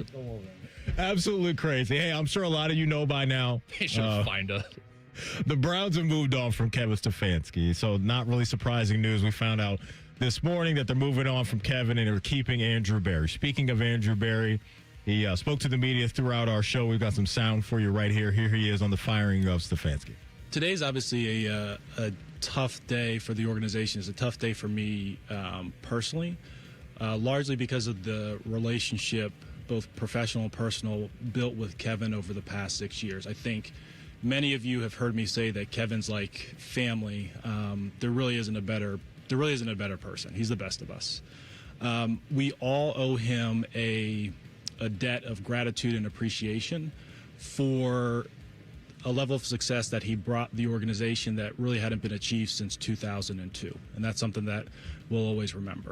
So there you go. Some nice things said about the man, giving him his flowers on his way out. Here's kind of what I want to hear, DT. And here he is on the plan for the quarterback position. Quarterback is the most important position in sports. We all know that. And part of the equation with quarterback is the evaluation part. Part of it is the development part as well. It's the most important part. It's the hardest position to play. It can take time, but look, that's the focus, solidifying that position. That's the biggest thing that can lead to sustainable success. That's priority number one. How we accomplish that with the combination of internal options, external veteran options, the draft, that remains to be seen. But priority number one is finding the leader for the organization. That's what our focus is on in the short term. My early feel on this, Dylan, is that it's still going to be a little messy next year. No matter what they do to reset this thing, whether it's adding a vet, as he mentioned, kind of door number 2, or going about it door number 3 via the draft. You add another young guy to this. Do you have enough of an evaluation, as he touched on Shedeur and Dylan Gabriel, to truly know what they are? Both got decent runway to kind of showcase their skill set a little bit, but I think some of the flashes that you got from Shedeur, I can understand why you could talk yourself into, hey, better offensive line, play more weapons. The guy's got a pretty good arm, but some of the decision-making from him, he looked like a rookie, right? Until you just have to bet on whether or not he's going to clean that up. But then there is just the OG in the room, and Deshaun Watson just lurking in the weeds. And so no matter who the head coach is, if ownership has a say, which they usually do because they're cutting the checks, and whether they like one of those 3 guys or 2 of the 3 or maybe even all 3, that's a complicated situation for the next head coach of the Cleveland Browns to walk into. And that's kind of what we talked about right off the top today, was that I think it's a relatively good situation roster-wise and draft pick-wise, but whoever you hire is going to have to like what they have in the quarterback room and have a plan for what they have in the quarterback room already. And so many of these head coaches, they're going to want their own guy or their own guys, right? I think in this situation, because they already have Watson under contract and because they just had a rookie starting quarterback in Shedeur Sanders, you're probably going to have to go into that situation with a plan for what's already there. On top of that, we had already talked about the ownership situation there and kind of the dynamic behind the scenes. Of course, it's going to be messy in Cleveland. It always is messy in Cleveland. But if you hire the right guy, he can help to stabilize things and come in with that plan. And, man, if that plan works out, Browns fans are going to be very, very happy, and that's going to be a popular man. Looking at the list of, we'll call it veteran free agent options that are going to be free agents at the quarterback position. You're not messing around with the whole Daniel Jones thing with him coming off an Achilles. You're not touching that. You're not going to touch Aaron Rodgers or Russell Wilson, I don't believe. And then it's Marcus Mariota, Zach Wilson, Tyrod Taylor, Joe Flacco, Kenny Pickett, Jimmy G. Like, that's the free agent market right now. That's what it could look like here in the next few months. And so I don't think any of those guys are the option. Maybe you could talk yourself into, like some of the things we saw from Mac Jones in San Francisco, where he had to hold it down for Brock Purdy. I know there's a little bit of a spark around the name of Malik Willis at the time right now, based off of very small sample size, but him stepping up when Jordan Love's gone down in Green Bay. And so none of this is going to be easy to figure out, but like Andrew Berry said in the clip, it's just so important for them to figure out, because when you do figure it out, there's usually a decent amount of success that follows right after that. Coming up in 2 minutes, our guy Jeremy Birmingham right here on The Fan. On 3 does an awesome job covering all things Ohio State. We'll talk to him about the activity that's happening around the portal right now, his thoughts on the season, and what's ahead going into spring ball in the next few months. It's Rothman and Ice right here on The Fan. Listen up, football fans. You won't want to miss this. Right now, new Bet365 customers bet $5 and get $150 in bonus bets, win or lose. So you could turn that $150 into something bigger when you bet on money line, spread, totals, player props. $150 in bonus bets when new customers bet $5. I know where I'm going to bet from now on. Download the app today and see why it's never ordinary at Bet365. Gambling problem? Call 1-800-GAMBLER. 21 plus only. Must be physically located in Ohio. T&Cs apply. In-app only. We asked parents who adopted teens to share their journey. Nathan has taught me to embrace the moment. Age-wise, I'm in my late 60s. I'm old enough to be his grandfather. Will he be embarrassed to acknowledge me as his dad? I think the most important thing we can do is let them know that they're safe, that they're valued and cared for and loved, and that they're important. I knew I wanted to be adopted by him because of how he taught me to be the person who I am today. And it's coming from a dad that didn't expect to become a dad. And I feel very proud to be his son. I was what he needed, and he was what I needed. Every day is full of new opportunities. That's what it's been about, realizing the simple things that it takes to make such a huge difference in these kids' lives. Learn about adopting a teen from foster care at adoptuskids.org. Brought to you by Adopt US Kids, the U.S. Department of Health and Human Services, and the Ad Council. Your child's oral health milestones matter. By age 1, see a pediatric dentist to establish good oral health habits. At 7, see an orthodontist to check your child's bite, teeth, and jaws. Around 15, visit an oral and maxillofacial surgeon to have your child's wisdom teeth examined. Remember, milestones met, healthy teeth set. Visit milestonesmet.org. Rothman and Ice is sponsored by your local Pella Window and Door showroom on Gemini Parkway. The Fan, Ohio sports destination. A perfect afternoon parlay. This is Rothman and Ice. That it is. Welcome back in. Dylan Tyre in the house today for our guy AR. Going to light up right now the Bryant Heating and Cooling Systems Fan Guest Hotline and bring on our guy Jeremy Birmingham right here at the Fan on 3 Letterman Row. Berm, what's up, my man? Happy New Year. How you feeling? Happy New Year to you guys as well. You know, we're just all living the dream, trying to get one day to the next around here. College football season, and it does not end. It only gets worse. No doubt, man. It's just absolutely crazy out here. When you look at some of the guys that have entered the portal from Ohio State side trying to go elsewhere, who's really the headliner for you right now as a guy that was, or a guy that you think they're really going to miss?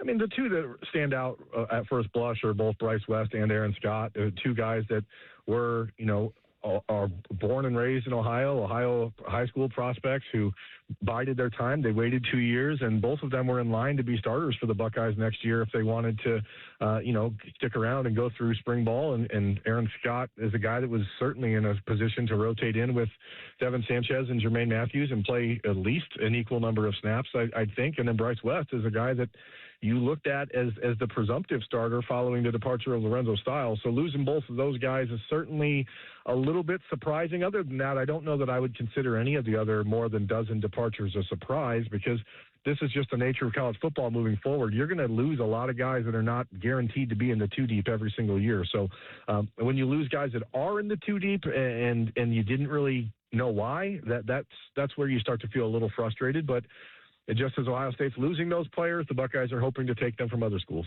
As you say that, taking some players for other schools, where do you see Ohio State's areas of need right now to fill some talent?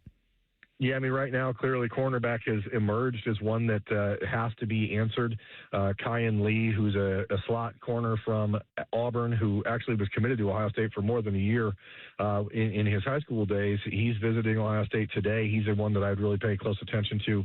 They hosted a corner from Maryland on Saturday, whose name is escaping me at the moment, so I apologize. There's just a lot of moving parts. So the corner is one spot, and the defensive line is the other. So you're still fighting to try to keep Caden McDonald and Kenyatta Jackson on the roster, but if you don't keep either of those, you're going to need to refill the defensive end spot. You've lost 3 with C.J. Hicks, Logan George, and Dominic Kirks all entering the transfer portal, so it becomes really incumbent on the defensive side of the ball to add to that spot. I think you would like to add another receiver. DeAndre Moore from Texas is visiting today and arrived on campus last night. He's a big-time guy, potentially. And the Buckeyes have Trey Brown from Old Dominion visiting tomorrow. So those are a couple spots. Obviously, they've already added a tight end from Columbus, Mason Williams, who played at Ohio the last 2 years. So there's not really a single spot on the roster where you could say they couldn't use some help. But the Buckeyes are not really in the business of trying to recruit starters from the transfer portal at this juncture. So, unless it's a guy who is a guaranteed starter, you're going to see some of the bigger names, the quote-unquote bigger names, maybe pass Ohio State by, because the Buckeyes aren't offering the same opportunities that other schools are, because the Buckeyes have a two-deep and returning players that they believe in. Brian, we're talking to Jeremy Birmingham about all things Ohio State right now. A friend of mine, his son is just a diehard Buckeye fan, and he was begging me to ask you, because he knew I was having you on today. Cam Coleman, he's a kid that just loves the wide receiver position. He saw him hit the portal, and his eyes are opening up because he knows Carnell's going to the NFL and all that stuff. But just, can you put that to bed? Is there any chance of that happening? What's your understanding of that? Yeah, I mean, once Chris Henry Jr. decided to sign with Ohio State, I think the opportunity for the Buckeyes to go sign a player like Cam Coleman or Nick Marsh, who picked Indiana on Sunday, that sort of went out the window. Coleman is going to get, multiple $3, $4, $5 million this season from someone.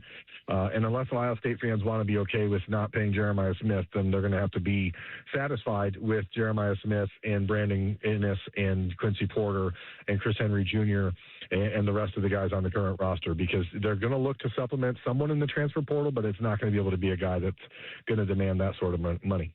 Berm, what do you think that Mylan Graham loss means to that wide receiver room? I know his name came up. He was somebody that guys were excited about, maybe potentially going into this season as somebody who could flash. Didn't really happen. So what does his loss mean? I mean, you never want to lose 5-star prospects that you believed in and invested in as a program for the last 2 years. But we saw it this year, even when Ohio State was down Jeremiah Smith and Carnell Tate. It was actually walk-on David Adolph who was in the game over a guy like Mylan. So clearly the development track is not done for him, but it was a little slower than anticipated, and I think he's just a guy that maybe will capitalize on a fresh start somewhere else, and we don't know where he's going to end up, but I'm sure Indiana is a team that's going to be involved or pushing, and we'll see if Brian Hartline at South Florida makes a move, since they added C.J. Hicks today to their class, so we'll see, but it's one of those unfortunate realities of the sport anymore where you're not going to get 3-4 years to develop a player that has that sort of potential. If he's not on the field in year 2, the odds of him being on your team in year 3 are very low. What's your feel on the offensive coordinator spot and maybe where Coach Day would want to go with that? And are there any names floating around that you think would be a good hire? I'll tell you, it is one of the more tightly kept secrets in the Ohio State football world right now. I don't think that Ryan Day has made a decision on which direction he wants to go, and I think that's probably going to upset some folks because the way the season ended, there's an argument to be made that there's no reason Ohio State should consider promoting from within. But the Buckeyes really like Keenan Bailey and Billy Fessler and Tyler Bowen and Carlos Lachlan. And with the addition of Cortez Hankton on Friday, there is no spot on the staff open. So if you're going to hire a full-time outside offensive coordinator, a guy that you're going to count on as a recruiting guy and everything else, one of these other coaches has to leave. And so there's going to have to be some discussions about the proper alignment for Ohio State. We are living in a world where you can have as many coaches as you want, so nothing stops the Buckeyes from hiring an offensive coordinator that doesn't have to recruit. He can just be a behind-the-scenes coordinator who's just a mad scientist. So that's a possibility. With the NFL season ending yesterday, there's going to be a ton of names out there. Ryan Day, I think, has been waiting to have these opportunities to really go through every possible outcome. And there's no hurry because right now the Buckeyes have the proper number of coaches on staff. So they need to figure out the alignment and exactly what that means monetarily, what type of options they have from the school as far as the salary pool goes, because if they're going to want to keep Matt Patricia on this staff, they might need to increase some money his way too. So there's a lot of moving parts, and Ryan Day certainly has a lot of things to figure out. With that in mind, what do you think this offense looks like next season? I think so much is being made of, the pace that Ohio State played with in that Miami game, and that's raised some questions. Can this team dial it up? Can this team play faster? What do you think this Buckeye offense looks like? Do they change anything? I mean, I don't think fundamentally a lot's going to change because, and this will sound crazy to people, but not a lot fundamentally changed from a year ago. The difference a year ago was that, you could be content with a 10-play, 7-minute drive every other drive because the next drive you might have a 75-yard touchdown run by Trevion Henderson or Quinshon Judkins. So you lacked some explosiveness in the offense this year, and I think ultimately that was the biggest challenge for Ohio State, not necessarily the pace of play. So that's one of the reasons why the Buckeyes are looking for playmakers in the transfer portal, guys who can maybe be home run hitters, because as good as Bo Jackson was as a freshman, as good as Carnell Tate is, as good as Jeremiah Smith is, this was an offense predicated on deep shots and not necessarily guys creating space and making their own plays. And so they're trying to find different personnel that will fit those needs more so than the idea of completely revamping the offense. Now, that said, I think that there's no doubt Ryan Day understands they're going to need to pick up tempo. They're going to need to be more aggressive at times and be willing to go no huddle and put defenses on their heels a bit. But again, some of that and a lot of that in the minds of the Ohio State coaching staff is predicated on having the right guys in those positions. So that's really the work for this offseason. You touched on Chris Henry Jr. a few moments ago. Let's talk about the Legend Bay situation, because that seemed like it was a roller coaster ride and seemed like really an unfortunate situation for him. You're all over these situations, Berm. You cover it with the best of them. What exactly was happening, and now is he where he needs to be and happy and all that good stuff? Yeah, I mean, he's enrolled at Ohio State. He's on campus today. All of the early enrollees arrived this weekend. So Legend is in the building. He's on his way to figuring out how to contribute year one at Ohio State. Sometimes family has different opinions about where they want their child to go, especially when there's 6-7 figures worth of money involved and influence that is gained elsewhere.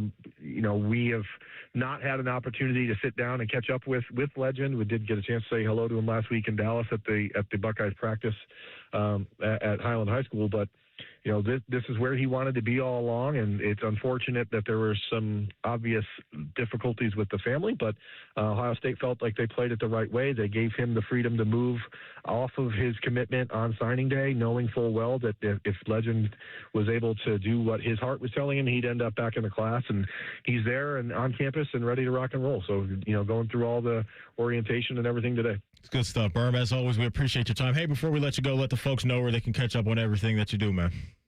Of course, Twitter, X, Birm, BIRM. If you're looking for an Ohio State community to join on the internet, we are over at lettermanrow.com. Myself, Austin Ward, Spencer Holbrook, Mick Walker, and, of course, the 97.1 The Fan and 10 TV YouTube channels for the Austin and Berm Show. You the man, Berm. Appreciate you, man. Well, we'll talk to you soon. Appreciate you guys. See you. Berm joined us via the Bryant Heating and Cooling Systems fan guest hotline. Yeah, the Legend Bay thing was just insane for a while, man. So it's good to hear that he's here and he's locked in and he can be where he wants to be. But like Berm touched on, when those type of financials are floating around, the adults are probably going to get involved to a certain degree, but it just seemed like to me they got maybe too involved with that situation. And I'm really hoping it works out for him too, because he's betting on himself when it comes down to it, right? His family is saying, no, we want you to do this and take this from these people. And he's saying, no, I think this is best for me. So I am really hoping that the development plan works out for Legend Bay and he's able to make the most of the opportunity at Ohio State and then, of course, move on to the NFL where the real money is to be made, right? Absolutely, brother. We'll hit the finish line of the show next with Tell the Truth. It's Rothman and Ice right here on The Fan. Big voice guy here to remind you that you're listening to The Fan, Ohio sports destination. Okay, thanks. I have 3 more seconds. Bye-bye. Come into your local AAA Tire and Auto Service and save up to $30 on auto repair with their AAA Triple Play. And on the plus side, AAA members save more. Offer valid through January 31st. See store for details. Did you know that 80% of New Year's resolutions fail by February? And did you know there's a good chance it's just hormones? Hi, I'm Evan Bass, founder of the Columbus Men's Clinic, and I started this clinic a decade ago to take care of men. If your testosterone is low, then motivation, energy, and drive often follow too. And keeping resolutions can feel like walking through mud, and even more so as we age. ED and low T tend to get worse if untreated. And guys, you're not alone. Your physician-led support team at the Columbus Men's Clinic has your back. For years, we've effectively treated ED and low T comprehensively, and with proven treatments dialed in just for you. With same-day booking, you can meet our passionate medical team, and by this afternoon, you'll leave with a plan that's designed to be sustainable for life. The number one thing we hear guys say is, I forgot how I used to feel. Guys, it's time to feel amazing and crush this new year. Call my team right now and let us treat you to an unforgettable experience.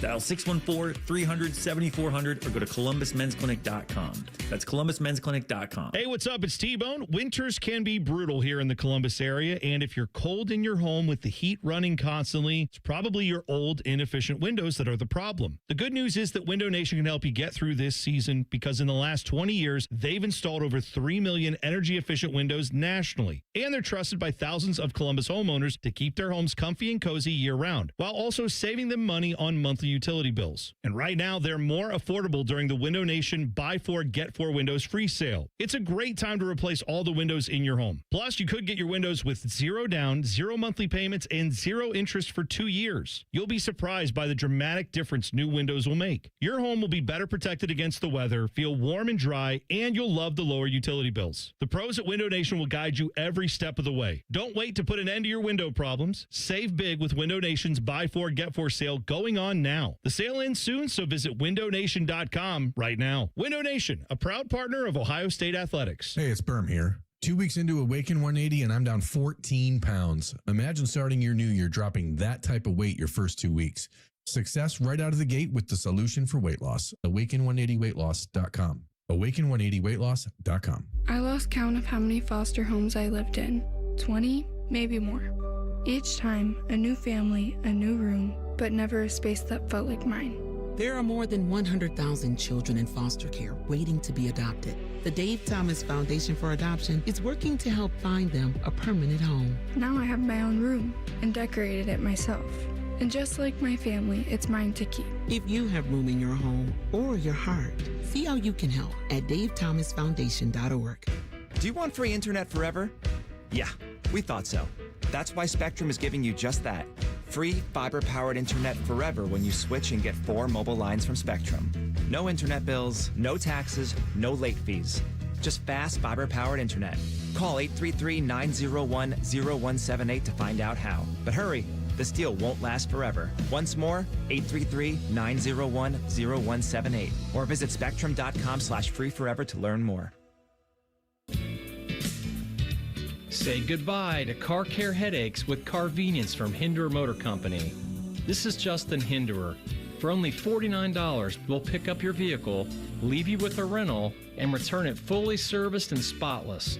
No more juggling your schedule or wasting hours at the shop.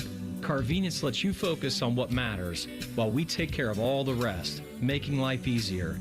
Schedule your service today at HinderMotorCompany.com. In the old days when people lived to be 40, you only had one option for listening to your favorite show. But now, ooh, baby, radio, podcast, the Fan app, and YouTube, ooh, just to name a few, live or on demand. You have no excuses. The Fan.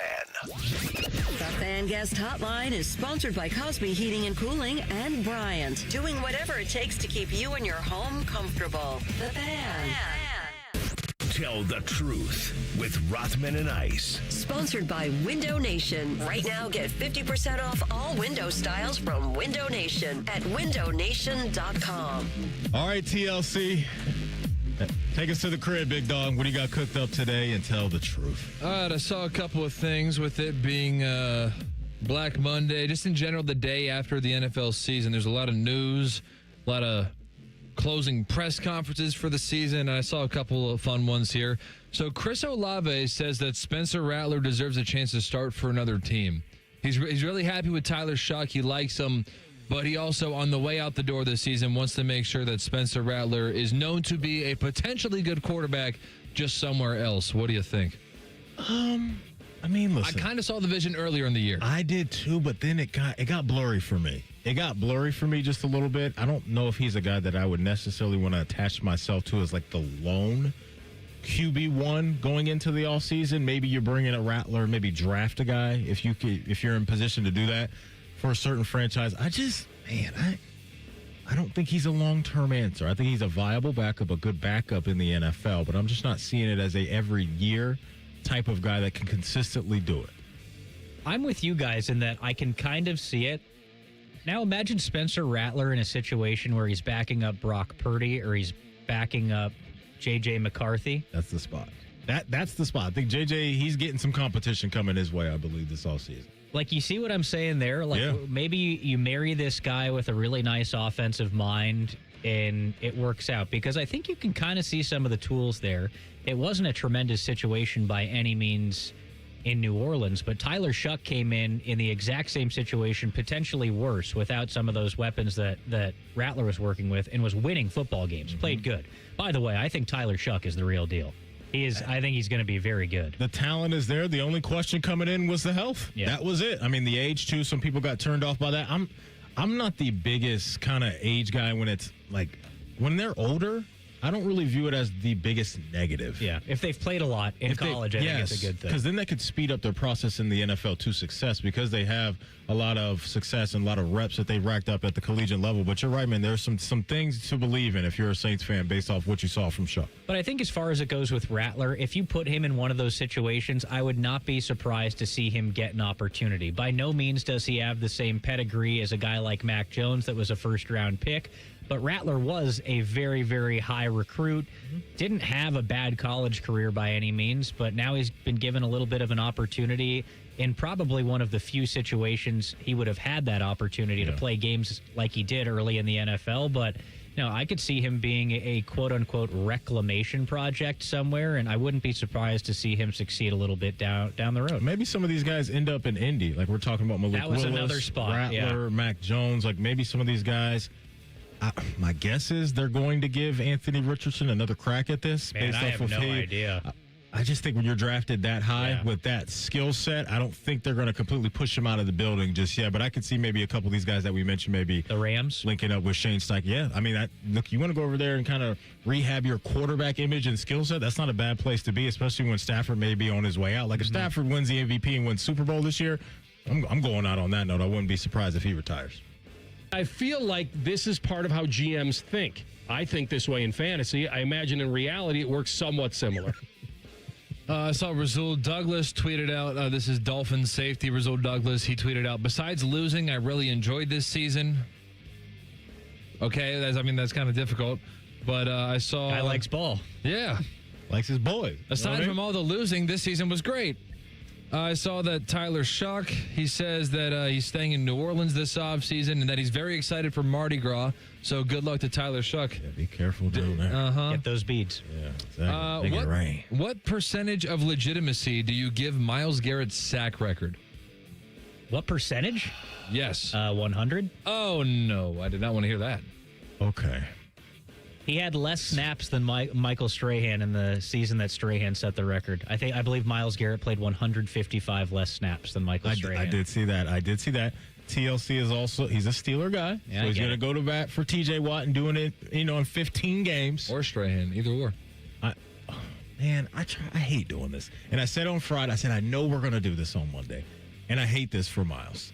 You know what I had a bigger issue with? I'm glad you brought this up. Was Zach Taylor and Jamar Chase crying about the game being stopped, for the record. Did you see that after the game? Oh, I missed that. Those guys took issue with that. I Zach Taylor was like, the refs didn't warn me they were going to stop the game for that. They should have done the Steelers method. Zach Taylor said, we're playing for our lives. You got to tell me that you're stopping the game. He said we're playing for our lives. I just where have these guys been in the history of sports? This is what happens when guys set a record like that. The game stops. The game always stops. I'm not going to take it away from Myles. You can't ignore the extra game and all this. I get that. But his record is the record now. And so that's just the way that I look at it. That's the way that I look at it. TLC, go to bat for your boy. I think that requiring the 18th game, and by the way, it's not just this. There are a lot of cherry-picked stats. I think I saw something last night about Derrick Henry setting some record for December and January football. That's because he has an extra January game every year now that a bunch of running backs didn't get. Right. So it's talking points for broadcast, and it's really a talking point for broadcast with the sack record because it's all they were interested in talking about, and I thought that broadcasters did a really terrible job calling games the past few weeks leading up to this. But no, he needed 18 games for it, and everyone else needed less than that. I will say this. I was happy to see this. This was a lot better.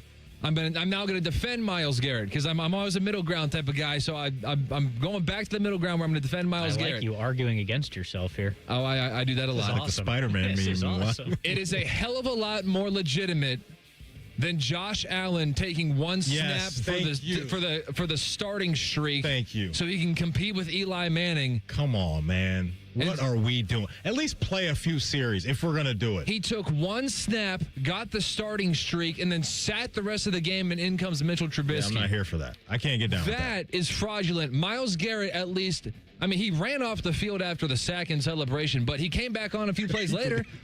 Myles Garrett still finished the game. Josh Allen took one snap and left the field for the game just so he could get a registered start. That is terrible. I'm completely with you on that. I was thinking about that Josh Allen thing before the game. When you're getting dressed, do you still put on all the same stuff? You're like, I got to look good. I'm just going to take one snap. I guess so. I guess so. But no, TLC, I am 100% in your camp with that. And I want to say he's done that 2 years in a row now. I think he has done that 2 years in a row. 2 years in a row. I think that's weak. At least give me a series. Yeah. Give me a series. You just said F. Scott Fitzgerald. Well, what did Scott Fitzgerald do to you? It's also National Bird Day. What is the best sports team named after a bird? There are numerous. I will say Falcons is pretty strong. Hawks is pretty strong. Seahawks as well. I like the Cardinals since there are two of them. Okay. Yeah, it's something about the Seahawks, but I just think the Seahawks have the best uni colors and combos in the league, so I'm partial to anything they do. So I'm going to go Seattle. Give me the Seahawks. I also like Penguins because it's got the hockey stick. It's a good logo, too. That is a great logo. It's a good logo. I'll give it that. I like the St. Louis Cardinals look. I think that's a great classic MLB I think Pelicans is a weak bird to have a logo. And the logo is absolutely It's a weak bird. I always say, DT, I think NHL has the best logos in all of professional sports. Yeah, they're very, very incredible. solid. Appreciate you coming in, big dog. TLC, great job on the board today. Hey, before we go, Common Man and Timmy coming up next. No Common Man, Jen in for Common Man. They will take you up to Buckeye basketball coverage at 5:30. Black Monday reaction, Buckeye transfer portal reaction coming up from 3 to 6. We love you. We'll talk to you tomorrow at high noon. We're Rothman and Ice right here on The Fan. If the sound of another man slammed against plexiglass turns you on, you've come to the right place. Proud